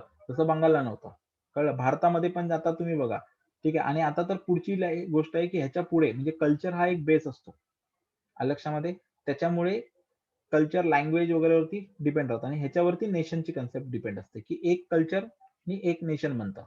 कळलं? असं आहे. आता भारत का तुटत नाही याचं कारण असं आहे की भारतामध्ये जरी रिलिजन खूप वेगळे असले, जरी लँग्वेजेस पण वेगळ्या असल्या, कळलं? आणि रिजन जरी वेगळे असले तरी ह्यांच्यामध्ये एक कॉमन गोष्ट आहे जी तुम्हाला इंडिया म्हणून रिप्रेझेंट करते. तुम्ही जगात गेल्यानंतर तुम्ही कुठल्याही रिलिजन, कुठल्याही प्रांतात जा, तुम्हाला तुम्ही इंडियन आहेत काय? कारण इंडियन म्हणून एक कल्चर स्वतःच एक डेव्हलप झालेलं आहे. इंडियन म्हणून एक कल्चर स्वतःच डेव्हलप झालेलं आहे. आलं लक्षामध्ये? ठीक आहे. ते ह्याला कनेक्ट करतं basically. Clear? Sir yes. Sir हा बोला. सर तरी इंडियाला हिंदू म्हणून एक बेसलाईन आहेच ना, नाही, म्हणून ते हिंदुस्थान म्हणून तर अजिबात नाही. झालेलं ना. आता पुन्हा हे हिंदुस्थान नाहीच आहे मुळात. ते आर हिंदुस्थान आहे ते. हे रॉंग शिकवलं जातं. पहिली गोष्ट लक्षात ठेवा, हा वर्ड तुम्हाला कोणी दिला? तुम्हाला 3 वर्ड दिलेले आहेत. इंडस व्हॅली म्हणून जे आले त्यांना इंडस म्हणून इंडिया. इंडिया.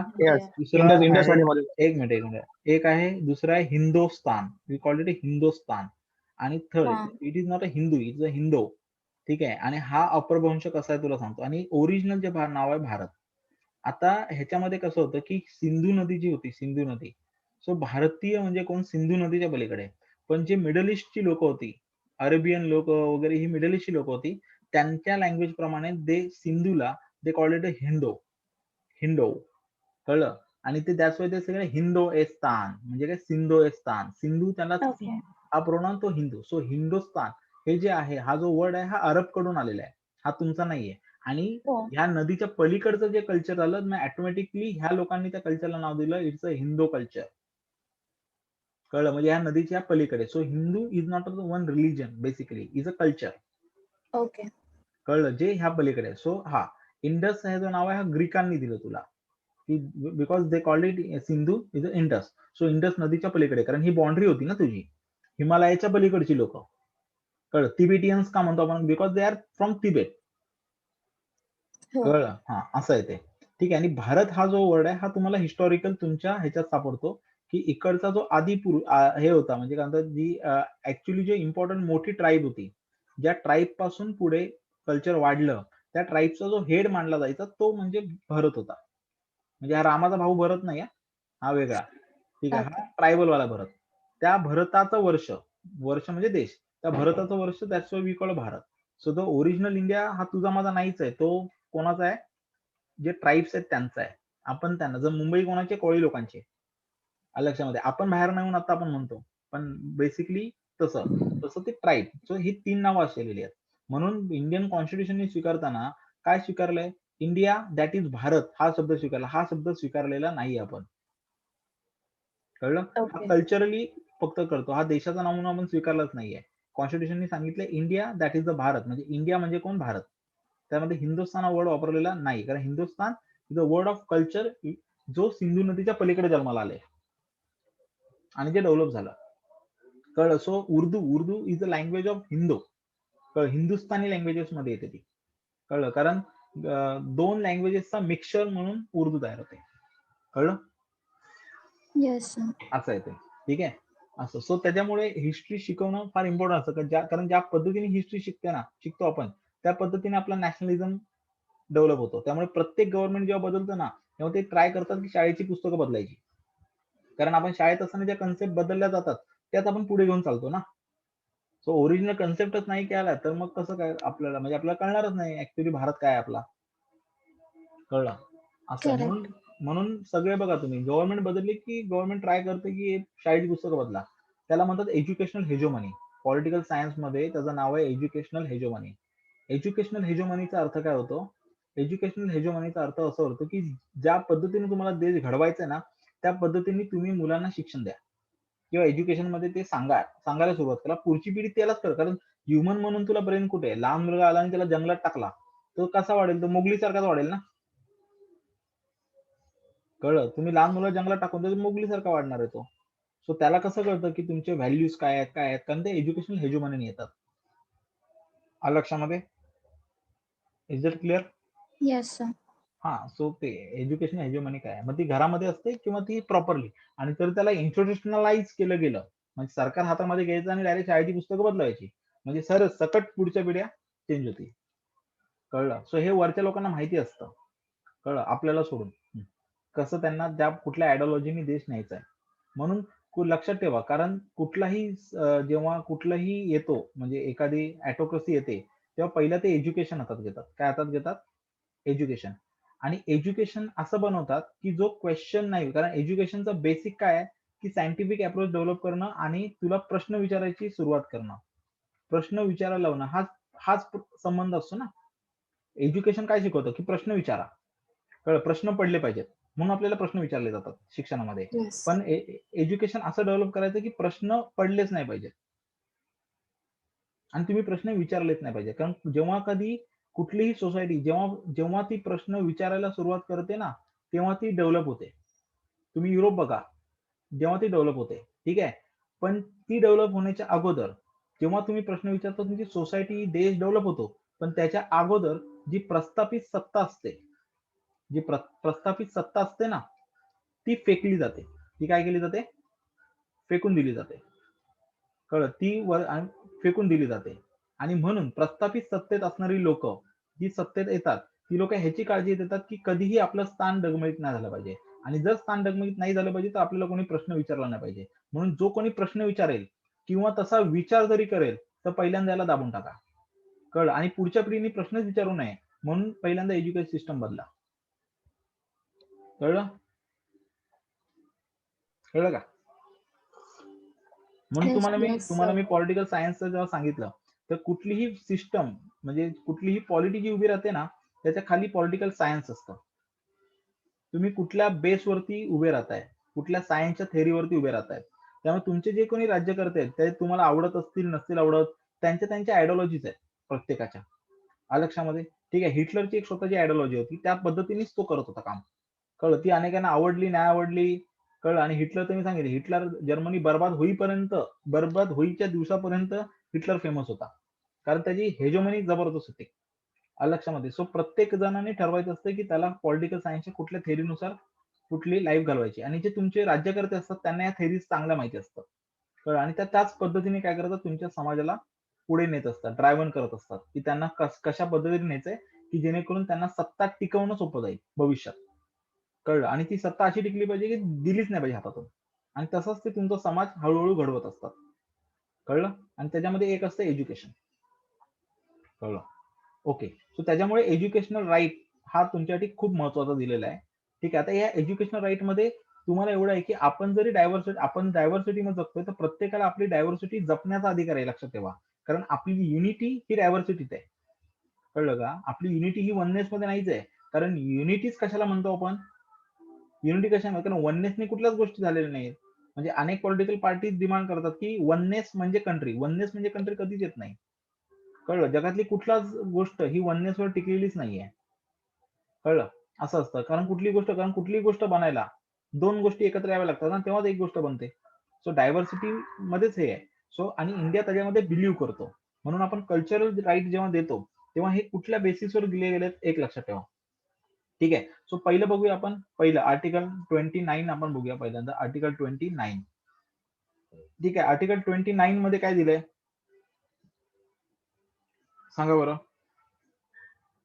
सो आर्टिकल 29 चे दोन हे आहेत. ठीक आहे. सो पहिलं आहे की लँग्वेज, स्क्रिप्ट आणि कल्चरला कन्झर्व करू शकता. काय करू शकता? काय करू शकता तुम्ही? काय कन्झर्व करू शकता तुम्ही? Language, script and culture. हा, लँग्वेज, स्क्रिप्ट आणि कल्चर. बरोबर आहे. आता ह्याच्यासाठी तुम्ही काय करू शकता? वेगवेगळी, आणि हे गव्हर्नमेंट पण करू शकतो. म्हणून तुम्हाला ना वेगवेगळ्या तुम्ही सभा तयार करू शकता, वेगवेगळ्या समित्या तयार करू शकता, वेगवेगळे ग्रुप तयार करू शकता. बरोबर आहे ना? ठीक आहे ना? जसे बघा, आता महाराष्ट्रामध्ये गुजराती पॉप्युलेशन कमी असेल तर ते काय करतात, गुजराती स्पीकिंग पब्लिक काय करतील एकत्र येऊन,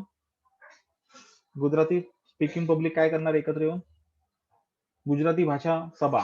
गुजरातमध्ये मराठी लोकांची मराठी भाषा सभा आहे, एमपी मध्ये मराठी भाषा सभा आहे. का? कारण एमपी मधले जे मराठी लोक आहेत, बरोबर आहे, त्यांना किंवा गुजरात मधले जे मराठी लोक आहेत त्यांचा अधिकार आहे की त्या ठिकाणी त्यांना राहताना जरी हिंदी लँग्वेज आपली असली तरी सुद्धा त्यांची जी मराठी कल्चर आहे ते त्यांना तिथे जपायचंय. नाहीतर त्या हिंदी बेल्ट मध्ये राहून ऑटोमॅटिकली त्यांच्या कल्चरवरती कुठला परिणाम होईल? हिंदी कल्चरचा परिणाम होईल, हिंदी भाषेचा परिणाम होईल, हिंदी शब्दांचा परिणाम होईल, आणि ऑटोमॅटिकली तिकडची मराठी गायब होईल. कळलं? असं होऊ नये म्हणून आपण किंवा आपल्या ओव्हरऑल देशामध्ये एखादी भाषा असेल, एक पारशी लोक आहेत, ठीक आहे, तर पारशी लोकांना त्यांची कल्चर, त्यांची स्क्रिप्ट जगण्याचा अधिकार आहे. आणि त्याच्यासाठी ते काय करू शकतात? त्यासाठी ते सभा तयार करू शकतात, समित्या तयार करू शकतात, ग्रुप तयार करू शकतात, स्कूल्स तयार करू शकतात, आणि त्या रिझर्व करू शकतात स्वतःच्या मुलांसाठी. कळलं? आणि ह्यासाठी कुठलाही प्रयत्न करणं हे चुकीचं नाहीये, उलट ते तुमचा अधिकार आहे. इव्हन तुम्ही गव्हर्नमेंटला अप्रोच करू शकता की दे मला म्हणून, हे करून दे. काय कळलं?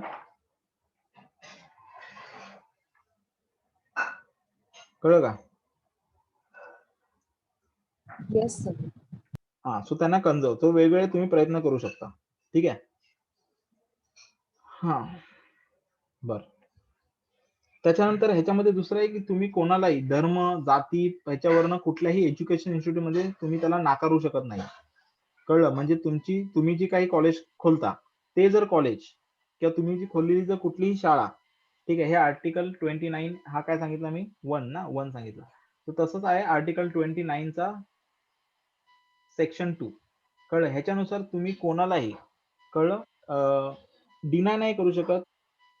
जे कुठली गव्हर्नमेंट किंवा गव्हर्नमेंट एडेड असे कुठलीही स्कूल असेल किंवा एज्युकेशन इन्स्टिट्यूट असेल, त्याच्यामध्ये तुम्ही कुठल्याही basis, religion, race, caste, language अशा कुठच्याही बेसिसवरती तुम्ही त्याला काय नाही करू शकत, त्याचं ऍडमिशन डिनाय करू शकत नाही. कळलं तुम्हाला? कळलं का तुम्हाला? म्हणजे तू या रिलीजनचा नाही म्हणून आमच्या शाळेत येऊ नको, तू ह्या रेसचा नाही म्हणून आमच्या शाळेत येऊ नको, तू ह्या कास्टचा नाही म्हणून आमच्या शाळेत येऊ नको, असं तुम्ही करू शकत नाहीत. किंवा तुझी भाषा ही नाही म्हणून तू येऊ नको असं तुम्ही करू शकत नाही. अनेक गुजराती स्पीकिंग स्टुडंट्स किंवा अनेक गुजराती कल्चरचे स्टुडंट मराठी शाळांमध्ये शिकलेले आहेत, बरोबर आहे ना? सो तुम्ही कोणालाही थांबवू नाही शकत. क्लिअर? कळलं काय सांगितलं? Yes sir. हा. सो आर्टिकल 92 काय आहे? नॉट. सर एक क्वेश्चन होता. एक मिनिट मी जरा लिहितो मग विचारा. नॉट म्हणजे विसरायचो मी. Not to be deny, not to be deny admission, admission into what? Schools. हा म्हणजे कुठले? into education institute, education institute on the basis of Caste, religion. religion. आम्हाला फास्ट लिहायचं म्हणून असं घाण करतो. रिलीजन, रेस, अजून काय? Caste, language, Place of birth. Yes. Place of birth इथे नाही येत. ठीक आहे, बर. त्याच्यानंतर हा ठीक आहे, ह्याच्यामध्ये काय येतं? रिलीजन, रेस, कास्ट आणि लँग्वेज. क्लिअर? ठीक आहे. आता ह्याच्यामध्ये हा फक्त ही एज्युकेशन इन्स्टिट्यूट काय असणं गरजेचं आहे? एक fully Government. Funded, yes, fully funded और पार्टली फंडेड, पार्टली एडेड म्हणतो ना त्याला, तर ती नाही पाहिजे. कळलं? आता एखादी वेधशाळा असेल, तिला गव्हर्नमेंट फंड नाही करू शकत, पण वेधशाळेमध्ये वेद शिकवले जाणार ना, मदरसामध्ये मदरसा शिकवला जाणार, ख्रिश्चन मिशनरी शाळांमध्ये ते शिकवलं जाणार. असं कारण प्रत्येक रिलीजनला पण अधिकार आहे की त्यांचं रिलीजियस कल्चर पण टिकलं पाहिजे, पण त्याला मग गव्हर्नमेंट फंड नाही करणार. आणि जर चुकून केलं पुढच्या कायद्याने तर ते सगळ्यांना सेम करावं लागेल. नंतर या आर्टिकल 30. आर्टिकल 30 काय सांगतो? आर्टिकल 30 आहे मायनॉरिटीच्या संदर्भात. आर्टिकल 30 काय आहे? कशा संदर्भात? Minority. चुकली माझी. लक्षात ठेवा, मायनॉरिटीज राईट्स, मायनॉरिटीज, मायनॉरिटीजचे कल्चरल राईट. काय? मायनॉरिटीचे कल्चरल आणि एज्युकेशन. एज्युकेशनल. ओके, ठीक आहे. आता एक लक्षात ठेवा, तुमच्या देशामध्ये मायनॉरिटी म्हटलं की मायनॉरिटी फक्त 2 बेसिसवर असते. माहितीये कुठल्या 2 बेसिसवर आहे तुम्हाला मायनॉरिटी? माहितीये का? एक तर रिलीजन, काय? आणि यस, आणि लँग्वेज. ठीक, कळलं? या 2च गोष्टीवर मायनॉरिटीज आहेत. कळलं सर? हा, लक्षामध्ये. तर त्यांना हे दिलेलं आहे की ह्या मायनॉरिटीमध्ये की हे रिलिजियस मायनॉरिटी आणि लँग्वेस्टिक मायनॉरिटी आपल्या लँग्वेज आणि रिलिजियस कल्चर आणि स्पीच आणि ते सगळं रायटिंग वगैरे हे सगळं जपण्यासाठी काय करू शकतात ते एज्युकेशनल इन्स्टिट्यूट तयार करू शकतात. एज्युकेशनल इन्स्टिट्यूशन तुम्हाला माहिती आहे खूप सारे कॉलेजेस आहेत. खालसा कॉलेज, कळलं? किंवा झेवियर्स. हे काय? तर Xavier's is on the basis of religion, Khalsa is on the basis of religion, Hadomal Shahane on the basis of religious minority. Correct आहे ना? सो एज्युकेशनल इन्स्टिट्यूट ते काय करू शकतात? काय करू शकतात? ते एस्टॅब्लिश करू शकतात. येस, एस्टॅब्लिश करू शकतात. आणि ते आवाज येतो कोणाच्या तरी स्पीकरचा, आणि ऍडमिनिस्टर करू शकतात. ठीक आहे, पण कॉन्स्टिट्यूशनच्या व्हॅल्यूच्या आतमध्ये. कळलं? आता ह्याच्यामध्ये पण त्यांना काय दिलेलं आहे? 50% दिलेलं आहे, माहिती आहे ना? 50% रिझर्वेशन आहे. 50% कोटा त्यांना काय करावा लागतो? आउटसाइडर्सला ठेवावा लागतो. माहिती आहे ना तुम्हाला?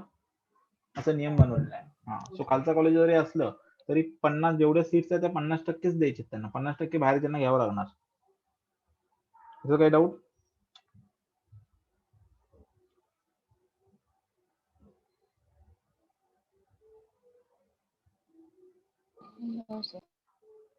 येस, ठीक आहे. बरं, सो हे आहे, असं आहे. सो तुम्ही हे करू शकता, एस्टॅब्लिश करू शकता, काय प्रॉब्लेम नाहीये. हे कळलं तुम्हाला? आर्टिकल 29.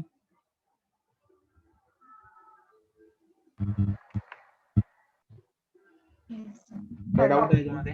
नाही. सो हे 30 कळलं, 29, 30. सो हे कळले. Yes sir. आता हा, ठीक आहे. आता पुढे जाऊया आर्टिकल 31 कडे. आर्टिकल 31, पण आर्टिकल 31 आता आहे का? नाही.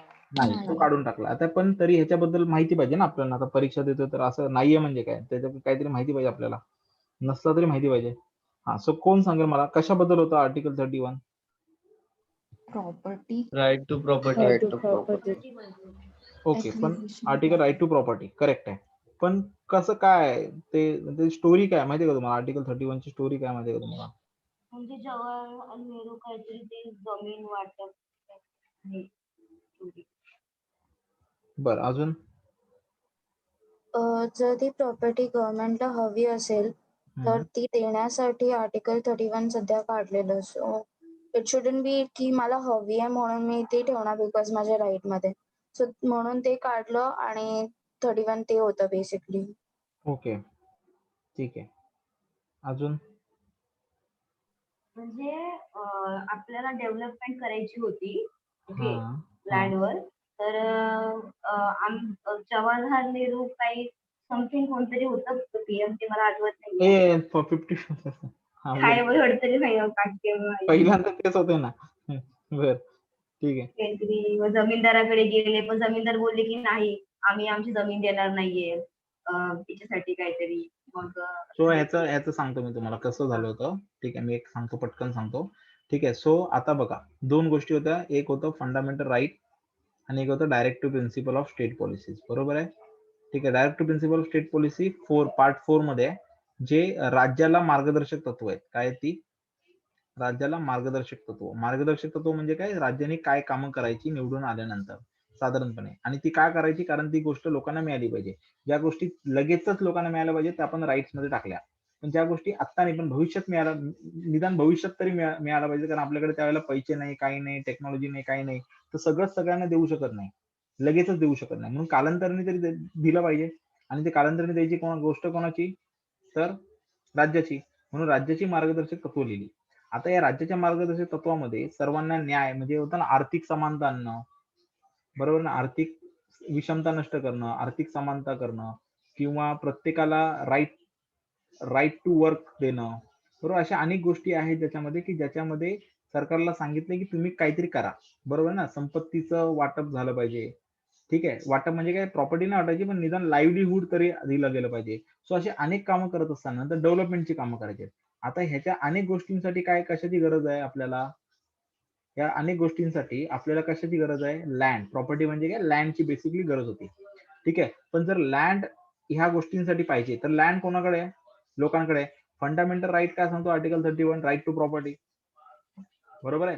मग जर राईट टू प्रॉपर्टी हा जर फंडामेंटल राईट असेल, कळलं, ज्या म्हणजे फंडामेंटल काय, ज्याच्यावरती कोणी सहजासहजी इन्क्रोचमेंट करू शकत नाही, बरोबर ना. कोणी इन्क्रोचमेंट करू शकत नाही, याला म्हणतो राईट टू प्रॉपर्टी. पण आता इन्क्रोचमेंट करायची नाही, ठीक आहे, पण जर इन्क्रोचमेंट नाही केली आणि जर केली तर सुप्रीम कोर्ट आम्हाला थांबवणार.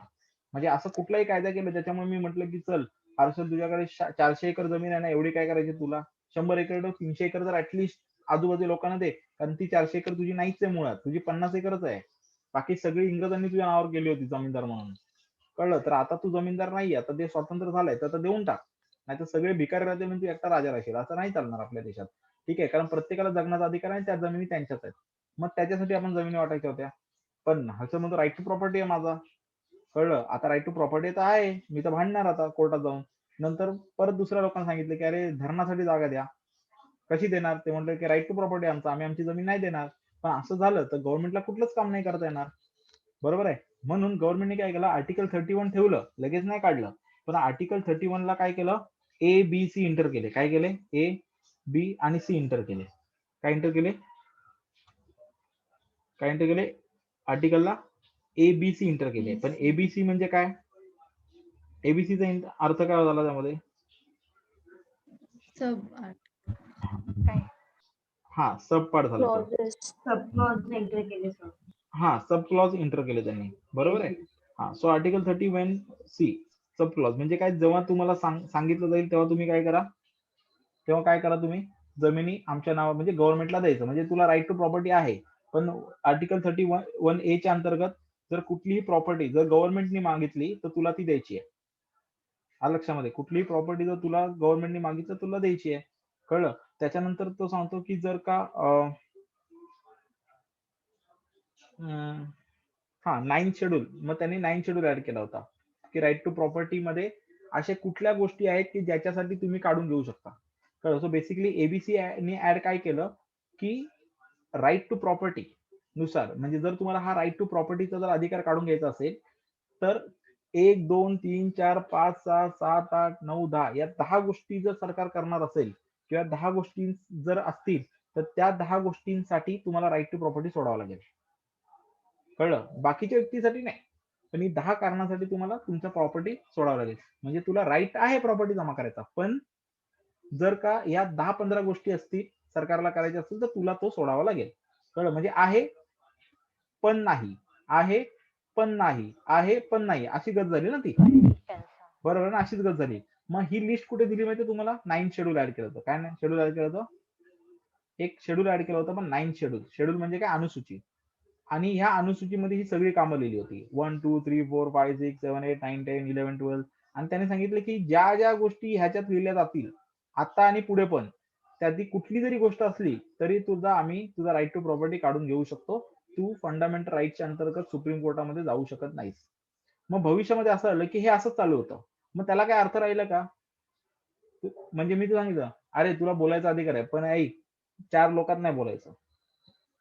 तुला बोलायचा पूर्ण अधिकार आहे, पण ऐक माझ्या विरोधात नाही बोलायचं.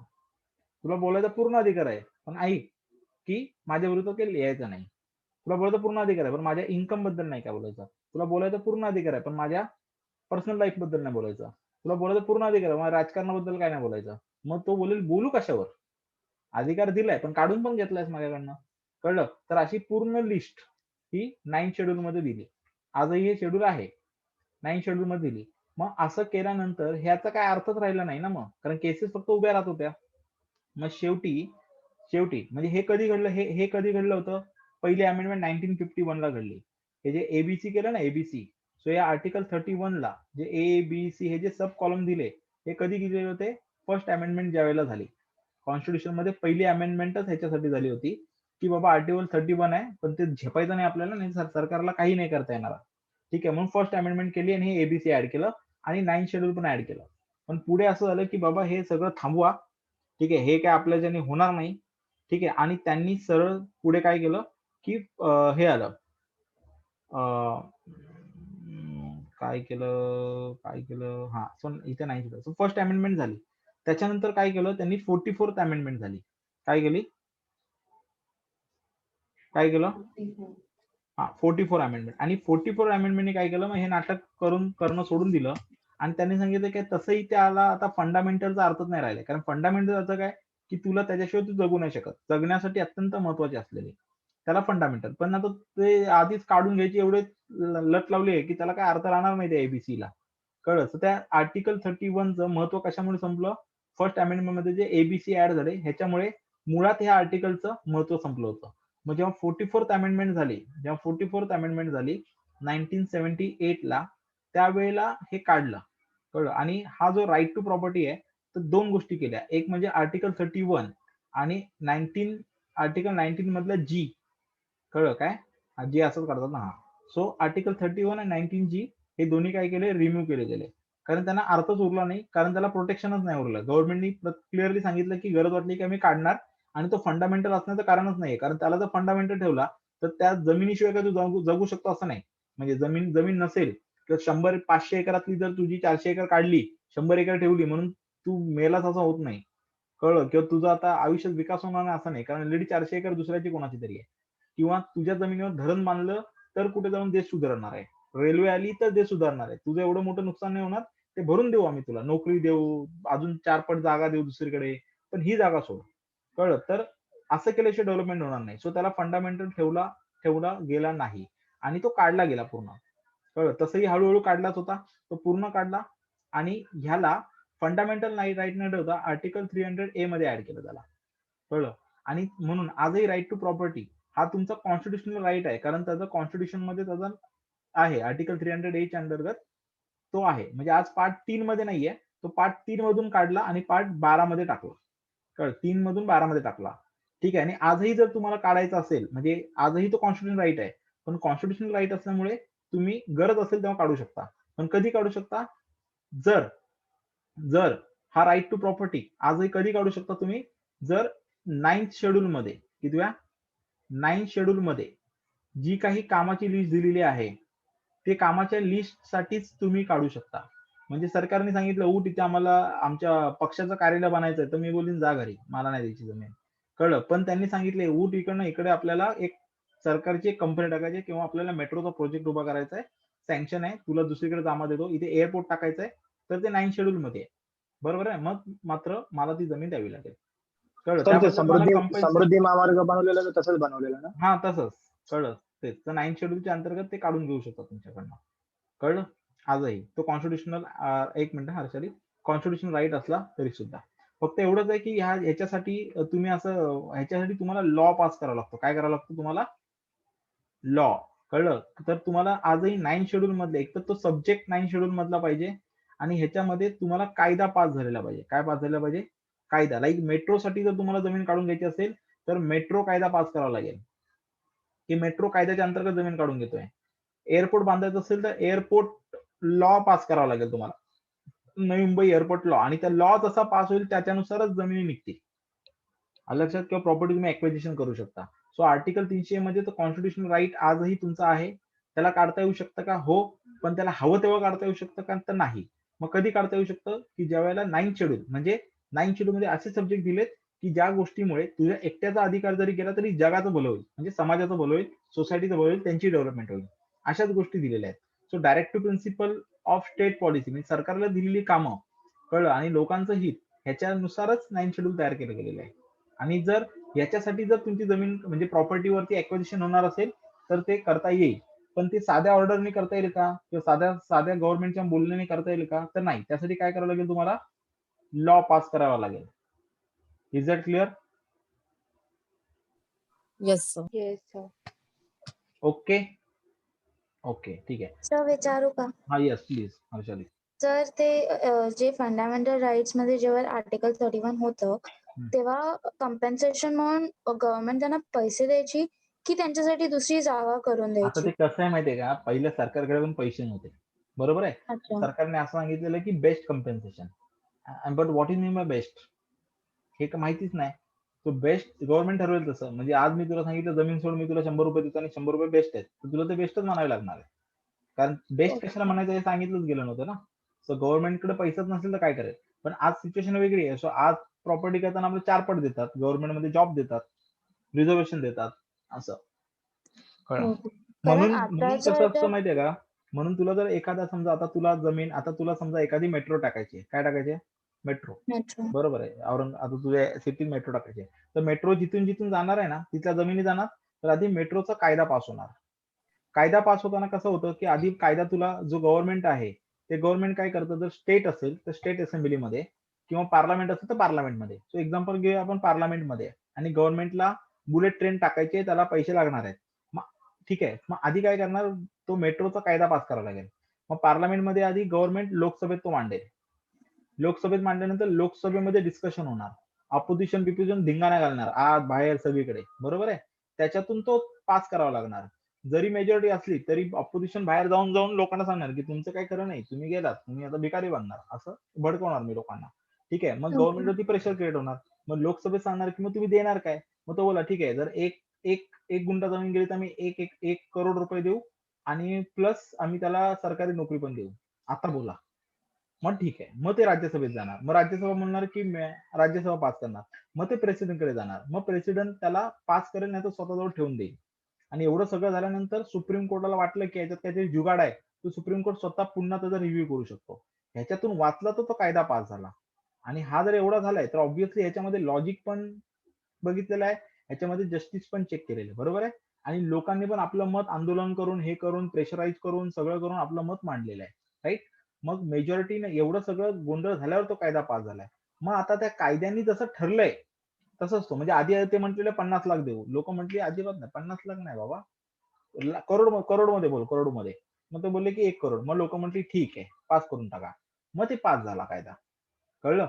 आणि मग आता एअरपोर्टची जागा, याची जागा ते घेणार. सो कायदा पास करत असताना आता प्रत्येक गोष्टी काढून घेण्यासाठी, ज्या कारणासाठी तो काढून घ्यायचे त्याच्यासाठी लॉ पास करावा लागतो वेगळा. असा एक कायदा नाही आहे त्यासाठी लागू. ओके.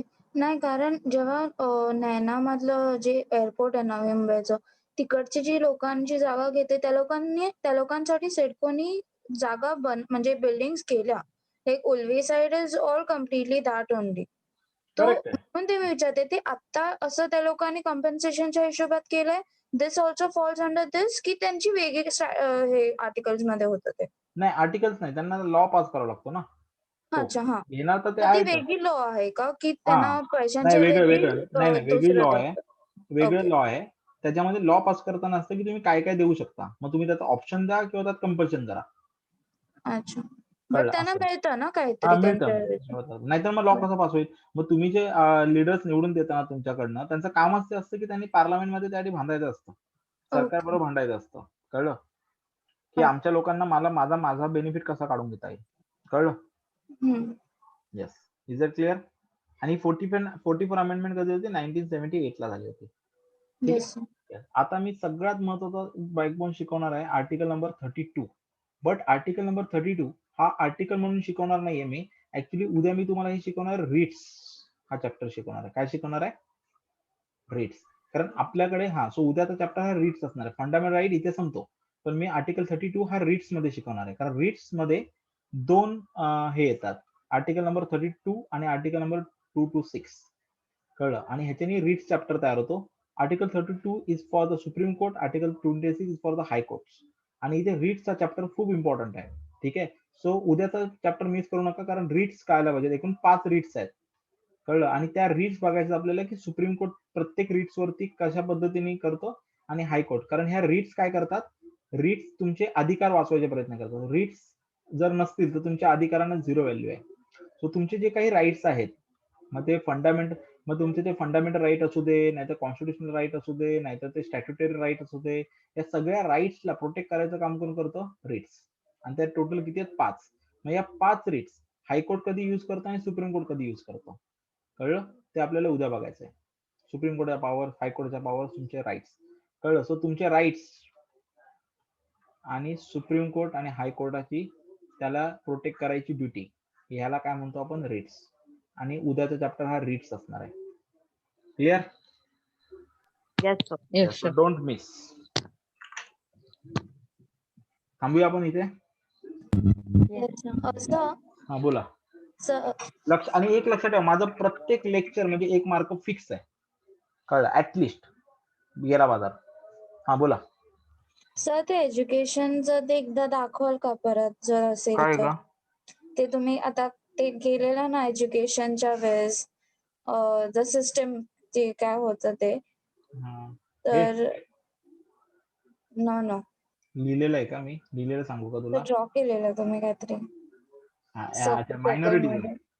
हा, हे साईड वालंच ते. ओके. सो माझं असं होतं की तुम्ही बोलात की ते गव्हर्नमेंट डिसाइड करते, so that there shouldn't be any question arising. पण ते तर मग ते त्या लोकांकडनं डिसिजन झाले ना, ते असं फ्रीडम मध्ये कसं आलं ते? कशा संदर्भात बोलतोस? या रिलीजनच्या संदर्भामध्ये, ऍडमिनिस्ट्रेशनच्या? हा. ओके. गव्हर्नमेंट कसं डिसाइड करणार? म्हणजे तुला पहिल्यांदा अधिकार दिलाय की बघ, कुठल्याही देशामध्ये असे अधिकार नाहीयेत मायनॉरिटीजला. कळलं तुला? नाही, मायनॉरिटीजचं नाही बोलत आहे मी, एज्युकेशन बद्दल बोलते. की तुम्ही बोलात ना की ते जे पर्टिक्युलर असतं की बुक्स मध्ये काय द्यायचं, ते गव्हर्नमेंट डिसाइड करते, so that there shouldn't be any questions arising, so that त्या लोकांना काही धक्का नाही लागो त्यांच्या पोझिशनला. तर मग ते तर चुकीचं झालं ना बेसिकली. नाही, मग कसं असतं माहिती आहे? 2 सांगतो तुला. ठीक आहे? आता ह्याचे 2 अँगल आहेत. एक जाऊया आपण स्कूलिंग लेवलला, एक जाऊया स्कूल लेवलला. ठीक आहे? आणि एक जाऊया आपण कॉलेज लेवलला, म्हणजे मोठ्या विद्यालयात. एक्झाम्पल. ठीक आहे? बघ, स्कूल लेवलला जेव्हा तू गुजराती स्कूलमध्ये जातेस, तेव्हा तुला स्टेट बोर्ड शिकवलं जातं, पण कुठल्या लँग्वेज मधून? गुजराती. तिथे सण साजरे होतात, किंवा जसं आपल्याकडे मराठी शाळेमध्ये 1 मे महाराष्ट्र दिन साजरा केला जातो, तसं गुजराती शाळेमध्ये 1 मे महाराष्ट्र दिन साजरा केला जाईल. बरोबर आहे? पण गुजराती स्कूल असल्यामुळे तिथे गुजराती सण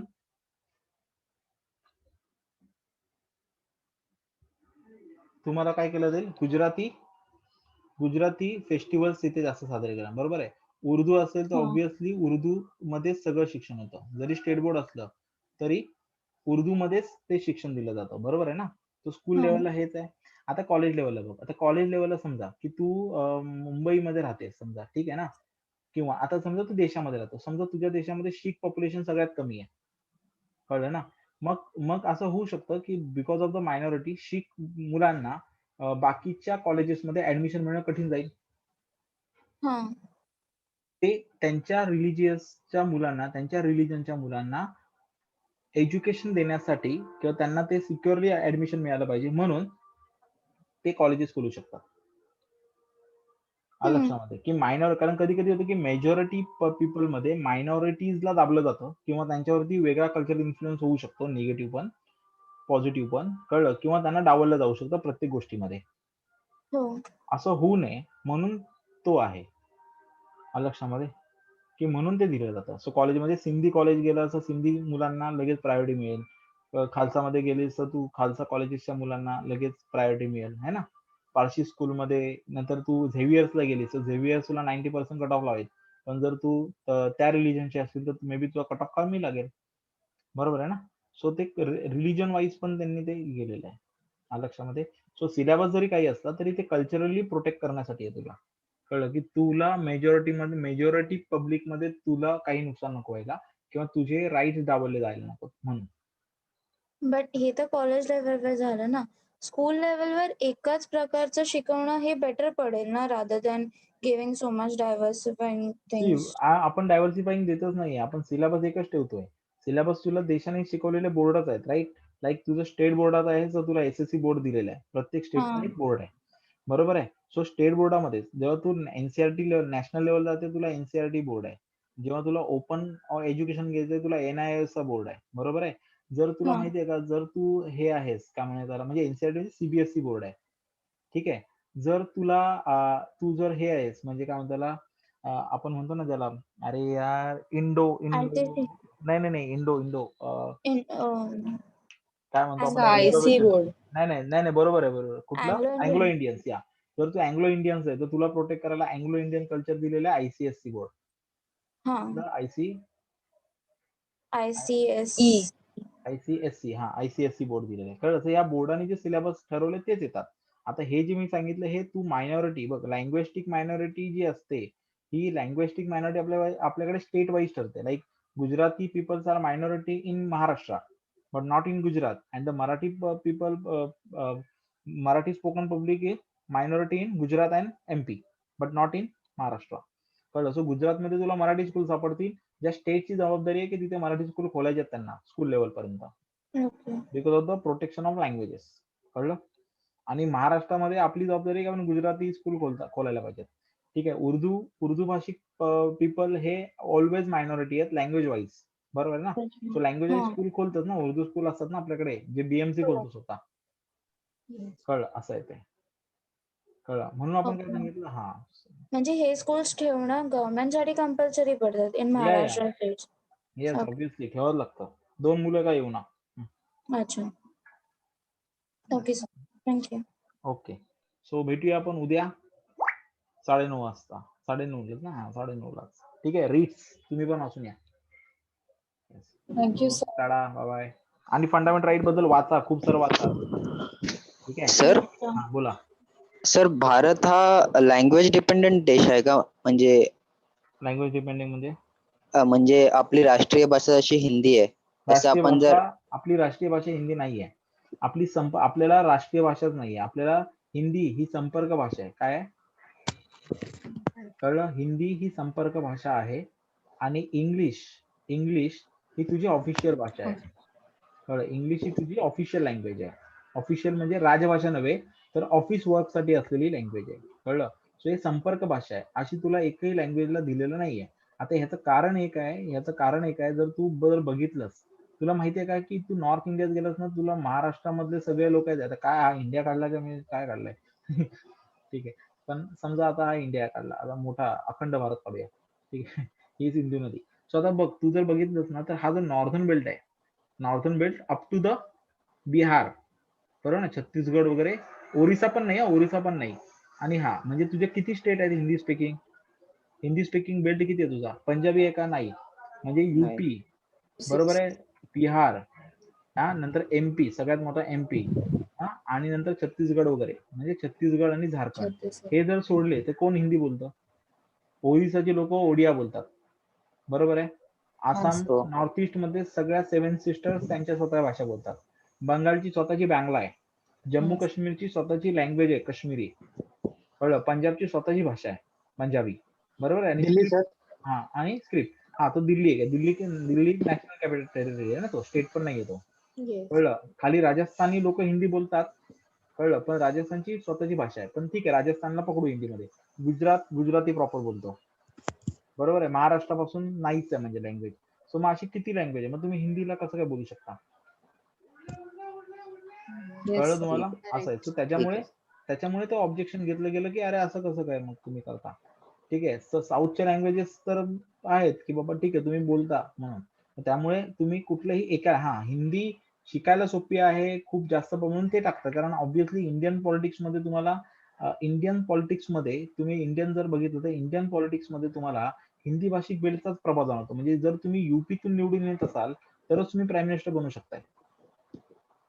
म्हणून गुजरात मधून मोदी उभे राहिले, पण युपीतून मग सीट काढली ना त्यांनी वाराणसीची. हो. सो कारण हिंदी बेल्टचा खूप मोठा प्रभाव आहे तुमच्याकडे. आणि म्हणून तुम्हाला बाकीचे स्टेटवाले सांगतात की हिंदी बेल्टवाले, म्हणून दिल्ली तुम्हाला दिसते की दिल्ली नेहमी महाराष्ट्रावर अन्याय करते, कळलं. किंवा बाकीचे स्टेट असेच ओरडतात. तामिळनाडू बोलतो आमचा काही संबंधच नाही तुमच्याशी, साईन करण्यापुरती संबंध आहे आमचा तुमच्याशी, ठीक आहे, आणि आमच्या खाली येऊ नका, जसं राहतो आपण, कळलं, ठीक आहे, तसंच राहू द्या. सो तसं आहे. काश्मीरचा पूर्ण इश्यू वेगळा आहे. सो पूर्ण नॉर्दर्न इंडियाच फक्त तुमच्या इंडियन पॉलिटिक्स वरती राज्य करते, कळलं. हे लक्षात आहे का तुम्हाला? येते का तुम्हाला लक्षात? ठीक आहे. मग जोपर्यंत तुम्हाला म्हणजे आता गुजराती पर्सन प्राईम मिनिस्टर आहे, पण जोपर्यंत त्याला युपीचा पाठिंबा नाही ना तोपर्यंत प्राईम मिनिस्टर नाही बनू शकत, कळलं. म्हणून योगी आदित्यनाथांना मोदीला जवळ करावं लागतं, कळलं. कारण युपी हातात आहे तर मोदी निवडून येणार, कारण पॉप्युलेशन काय आहे नॉर्थन बेल्टची, कळलं. म्हणून तुमच्या इंडियन पॉलिटिक्स वरती जस्ट कोणाला ऐकायचं असेल थांबू शकता, ठीक आहे. म्हणून तुम्हाला एक कळेल की इंडियन पॉलिटिक्स वरती जर कोणाचा जोर असेल तर तुम्हाला हिंदी बेल्ट जो आहे, हिंदी बेल्ट आणि हिंदी कल्चर जे आहे ना, हिंदी बेल्ट आणि हिंदी कल्चर, त्या हिंदी कल्चरला तुम्हाला मागे घ्यावं लागतं. सो ते जर म्हणजे खाली गुजरातमध्ये जर इंडस्ट्रीची डिमांड होत असेल इलेक्शनमध्ये, महाराष्ट्रामध्ये जर इंडस्ट्री इकॉनॉमिक डेव्हलपमेंट होत असेल, तर नॉर्दर्न बेल्ट वरती तुम्हाला विषय वेगळेच दिसतात ना, वेगळेच विषय, कळलं. आणि त्याचा इम्पॅक्ट पूर्ण इंडियावरती पडतो का? कारण ह्यांचा नॉर्दर्न बेल्टला टार्गेट ठेवून नॅशनल पॉलिटिक्सचे अजेंडा बनवले जातात, की आपल्याला इथे कुठल्या बेसवर मतं मिळणार आहेत, राम मंदिरावरती मतं मिळणार आहेत का कुठल्या मंदिरावरती मतं मिळणार आहेत, लक्षामध्ये अजेंडा ठरतो नॉर्दर्न बेल्टवरती. तुमच्यातल्या अनेक लोकांना हा प्रश्न पडला असेल की अरे मी माझ्या बाजूचं जात नाही, एवढं लांब कोण जाणार तिकीट काढून, लक्षात. पण ते अजेंडा ठरतो नॉर्दर्न बेल्टवरती, कळलं. सो असं आहे. जसं महाराष्ट्रामध्ये वेस्टर्न महाराष्ट्र, बरोबर, तुम्ही महाराष्ट्रामध्ये गेला तर महाराष्ट्रामध्ये जर पॉलिटिक्स मध्ये जिंकायचं असेल तर तुम्हाला वेस्टर्न महाराष्ट्राचा सपोर्ट पाहिजे, कळलं. तुम्ही विदर्भाचे असून, मराठवाड्याचे असून, खानदेश कोकणात असून फरक नाही पडत. उद्धव ठाकरे प्राईम मिनिस्टर, पण इथे पश्चिम महाराष्ट्र सपोर्ट पाहिजे ना तुम्हाला, कळलं. म्हणजे महाराष्ट्र म्हणजे कोणाचं राजकारण, तर वेस्टर्न महाराष्ट्राचं, कळलं. तसं इंडिया म्हणजे काय, नॉर्दर्न, असं कॅच केलं जातं ते, कळलं. येतं लक्षात तुम्हाला? सो नॅशनल पॉलिटिक्स मध्ये जाणं म्हणजे इंडियन ह्याच्यात म्हणजे हिंदी बेल्ट मध्ये जाणं, कळलं. आता ह्याच्यामध्ये पण असं तरी आहे, आता महाराष्ट्राचा विदर्भ साईड बरंच म्हणून तुम्हाला माहिती आहे का इन्फ्लुएन्स की करतं. नॅशनल पॉलिटिक्स आहे ना, हा हिंदी आणि ओबीसी याच्यावर मतं जिंकतो. आता जो नॅशनल सिनारिओ चालतो ना, तो हिंदी बेल्ट आणि ओबीसी असा चालतो, लक्षात ठेवा. त्याच्यावरती तुमचा प्राईम मिनिस्टर ठरतो. सो हे वोट ज्याच्या हातात असतील, हे वोटिंग हिंदी आणि ओबीसी, कळत, तो नॅशनल पॉलिटिक्स मध्ये चमकतात, असं असते, ठीक आहे. हे ह्याला म्हणतो आपण, म्हणजे हे कॅल्क्युलेशन्स असतात सगळे. हे तुम्हाला कधीतरी मी समजवीन असंच एक्स्ट्रा लेक्चर मध्ये किंवा लेक्चर नंतर थोडा वेळ प्रश्न विचारलेत ना की तुम्हाला सांगेन मी की कशा पद्धतीने इव्हन महाराष्ट्र पॉलिटिक्स पण मी तुमच्याशी एकदा असं तुम्हाला परीक्षेला नाहीये, हा पॉलिटिकल पार्टी नावाचा सब्जेक्ट आहे आपल्याला मेन्सला, पण आता नाहीये, ठीक आहे. तुम्हाला पार्टीज माहिती पाहिजेत, पण एकदा मी तुम्हाला असं तुमचं नॉलेज म्हणून तुम्हाला मी महाराष्ट्र पॉलिटिक्स कसं शिफ्ट झालं टुवर्ड द कम्युनिस्ट, पहिले कम्युनिस्ट, ठीक आहे, मग कम्युनिस्टांना मागे टाकायला कशा पद्धतीने बाळासाहेब ठाकरे उभे राहिले, ठीक आहे, आणि त्याच्यानंतर कसं ओबीसी गट उभा राहिला, ही आणि ओबीसी कसा बीजेपीने कॅप्चर केला. सो ही एक स्टोरी लाईन आहे, ती तुम्हाला मी सांगेन. कळलं, कारण नॅरेटिव्ह क्रिएट करावं लागतं ह्याच्या आधी. तुम्ही फक्त जाऊन वोटिंग करता. काय म्हणता? हॅलो, लवकरच घ्या लेक्चर असं बोललो. ठीक आहे घेऊ ठीक आहे, सांगेन मी तुम्हाला. सर हा बोला. एकदा असं फक्त महाराष्ट्राचा एवढं लक्षात ठेवा की related पॉलिटिक्सचा इतिहास पण लिहाल का? हे अरे इतिहास घेणार आपण, डोंट वरी. नाही, महाराष्ट्र रिलेटेड फक्त, कारण काय ना मी 1-2 इंटरव्ह्यूज असे सहज बघितलेले ना, तर त्याच्यात महाराष्ट्राची इतिहास विचारला अँड आय वॉज लाईक हे काय वेगळं आहे. ना महाराष्ट्र म्हणजे ते बेसिक कसं विचारतात की तू महाराष्ट्रात राहिली आहेस, वाढली आहेस, तुला माहिती आहे का? हा म्हणजे तेच, पण मग ते एकदा ब्रशअप होईल ना एखाद वेळेस. घेणार सगळं घेणार. ठीक आहे, मी सोडणार काहीच नाही आहे. ठीक आहे, फक्त एवढं लक्षात ठेवा, पॉलिटिक्सचा अभ्यास करताना ना तुम्हाला बायस नाही राहायचंय. म्हणजे तुमच्यासाठी सगळ्या पार्टीज काय असतील, फक्त केस स्टडी असेल. काय असतील? केस स्टडी. तुम्ही कुठल्याच पार्टीचे नाही पाहिजेत मग. कळलं? जर तुम्हाला पॉलिटिक्सचा अभ्यास करायचा आहे आणि काय चाललंय त्याचा अभ्यास समजून घ्यायचा आहे, तर तुमच्या एक तर तुम्ही बायस नाही पाहिजे, पहिली गोष्ट. ठीक आहे, तुम्हाला बायस नाही पाहिजे आणि तुम्हाला इमोशन्स नाही पाहिजेत की मला वाईट वाटलं, असं नाही पाहिजे. तर तुम्ही बायस आणि इमोशन्स बाजूला ठेवणार. जसा डॉक्टर त्या पेशंटकडे कसा बघतो, ऍज जस्ट फक्त काय त्यासाठी केस स्टडी. आपला राग पण येतो त्याचा, काय डॉक्टर या माणसाला म्हणून मुन्नाबाई एमबीबीएस होत, पण तरी सुद्धा त्याशिवाय तो ट्रीट नाही करू शकत ना. सो जोपर्यंत तुम्ही समजून नाही घेऊ शकत पॉलिटिक्स, ठीक आहे ना, फक्त केस स्टडी म्हणून, तर कळलं, तुमची रिलीजन, तुमची कास्ट, तुमचा सेक्स, तुम्ही सगळं बाजूला ठेवून जेव्हा तुम्ही बघता तेव्हा तुम्हाला हे कॅल्क्युलेशन दिसून येते आणि मी सांगेन ते समजून सांगेन. कळलं? असं असतं. कारण हे सगळं हे चालवणारी लोकांना इमोशन्स नाही आहेत, आपण असं म्हणतो, कारण त्यांना इमोशन्स नसतात, कारण ते पॉलिटिकल सायन्सच्या थेअरीवर चाललेले असतात. कळलं? त्यांनी त्या ज्या सायन्सच्या ज्या थेअरी आहेत, त्या थेअरीतली एखादी थेअरी त्यांची असते. कळलं? आणि त्या थेअरीला ते ऍक्सेप्ट करून त्या थेअरीच्या रूल प्रमाणे ते देश चालवत असतात. कळलं? लाईक मी असं म्हणतो की प्राईम मिनिस्टर मोदी जे फिलॉसॉफी म्हणतात, त्यांना विचारा कधी मॅकॅव्हेली तुम्ही ऐकलंय का? मॅकॅव्हेलीचा राजा आहे, मॅकॅव्हेलीचा राजा. तो मॅकॅव्हेलीचा राजा, त्याचं एक पुस्तक आहे मॅकॅव्हेली, तर राजा म्हणजे मॅकॅव्हेली किंग. सो त्या मॅकॅव्हेलीनी राजा कसा असावा सांगितलंय ना, त्याला अनेक लोक फॉलो करतात, अनेक पॉलिटिकल लीडर ह्याला फॉलो करतात, मॅकॅव्हेली किंगला. कळलं? आणि ते त्यांना दिसतं त्याच्यामध्ये.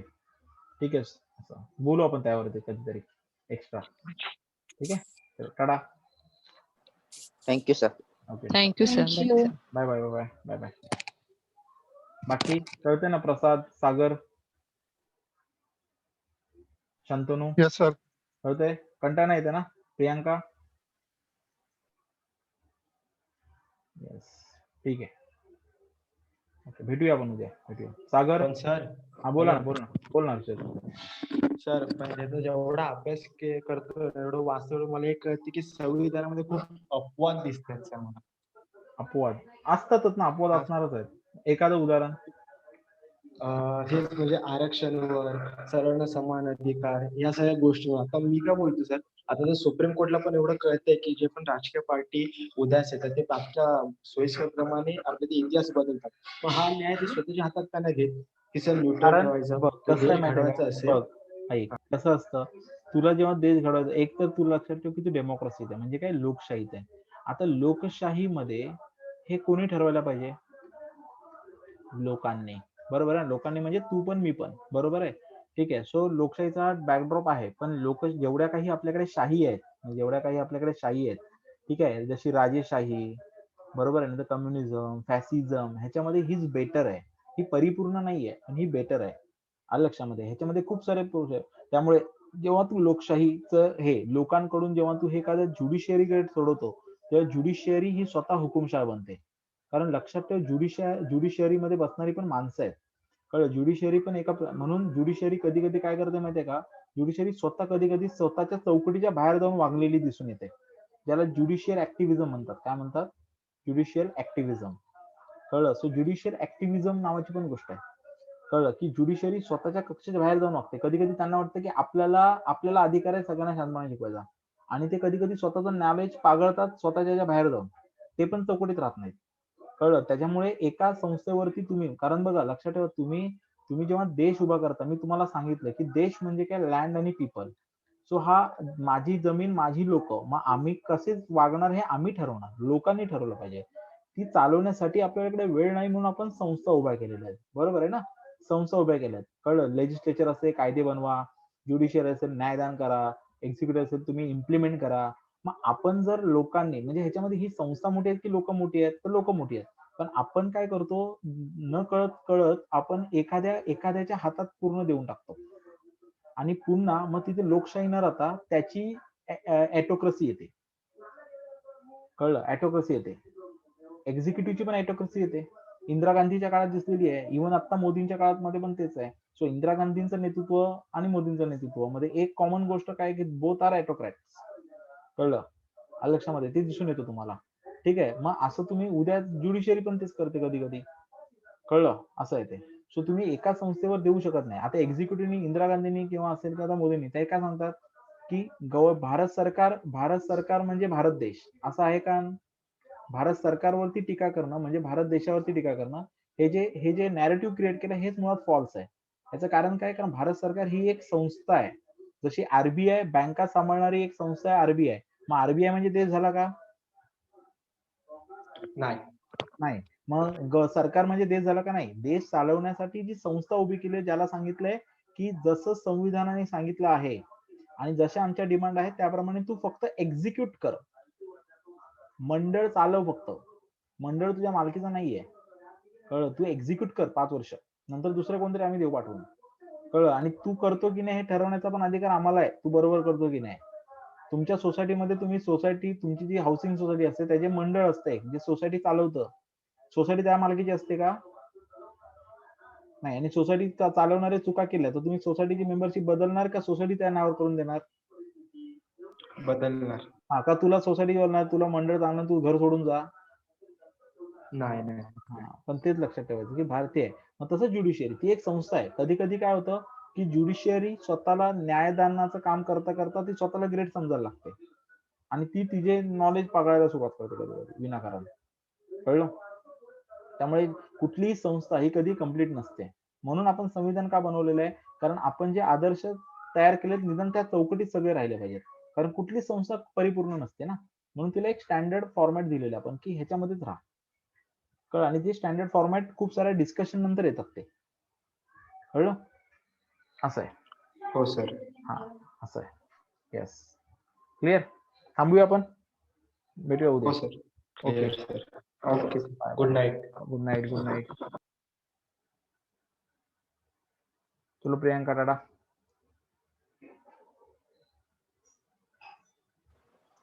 Bye sir. Bye bye.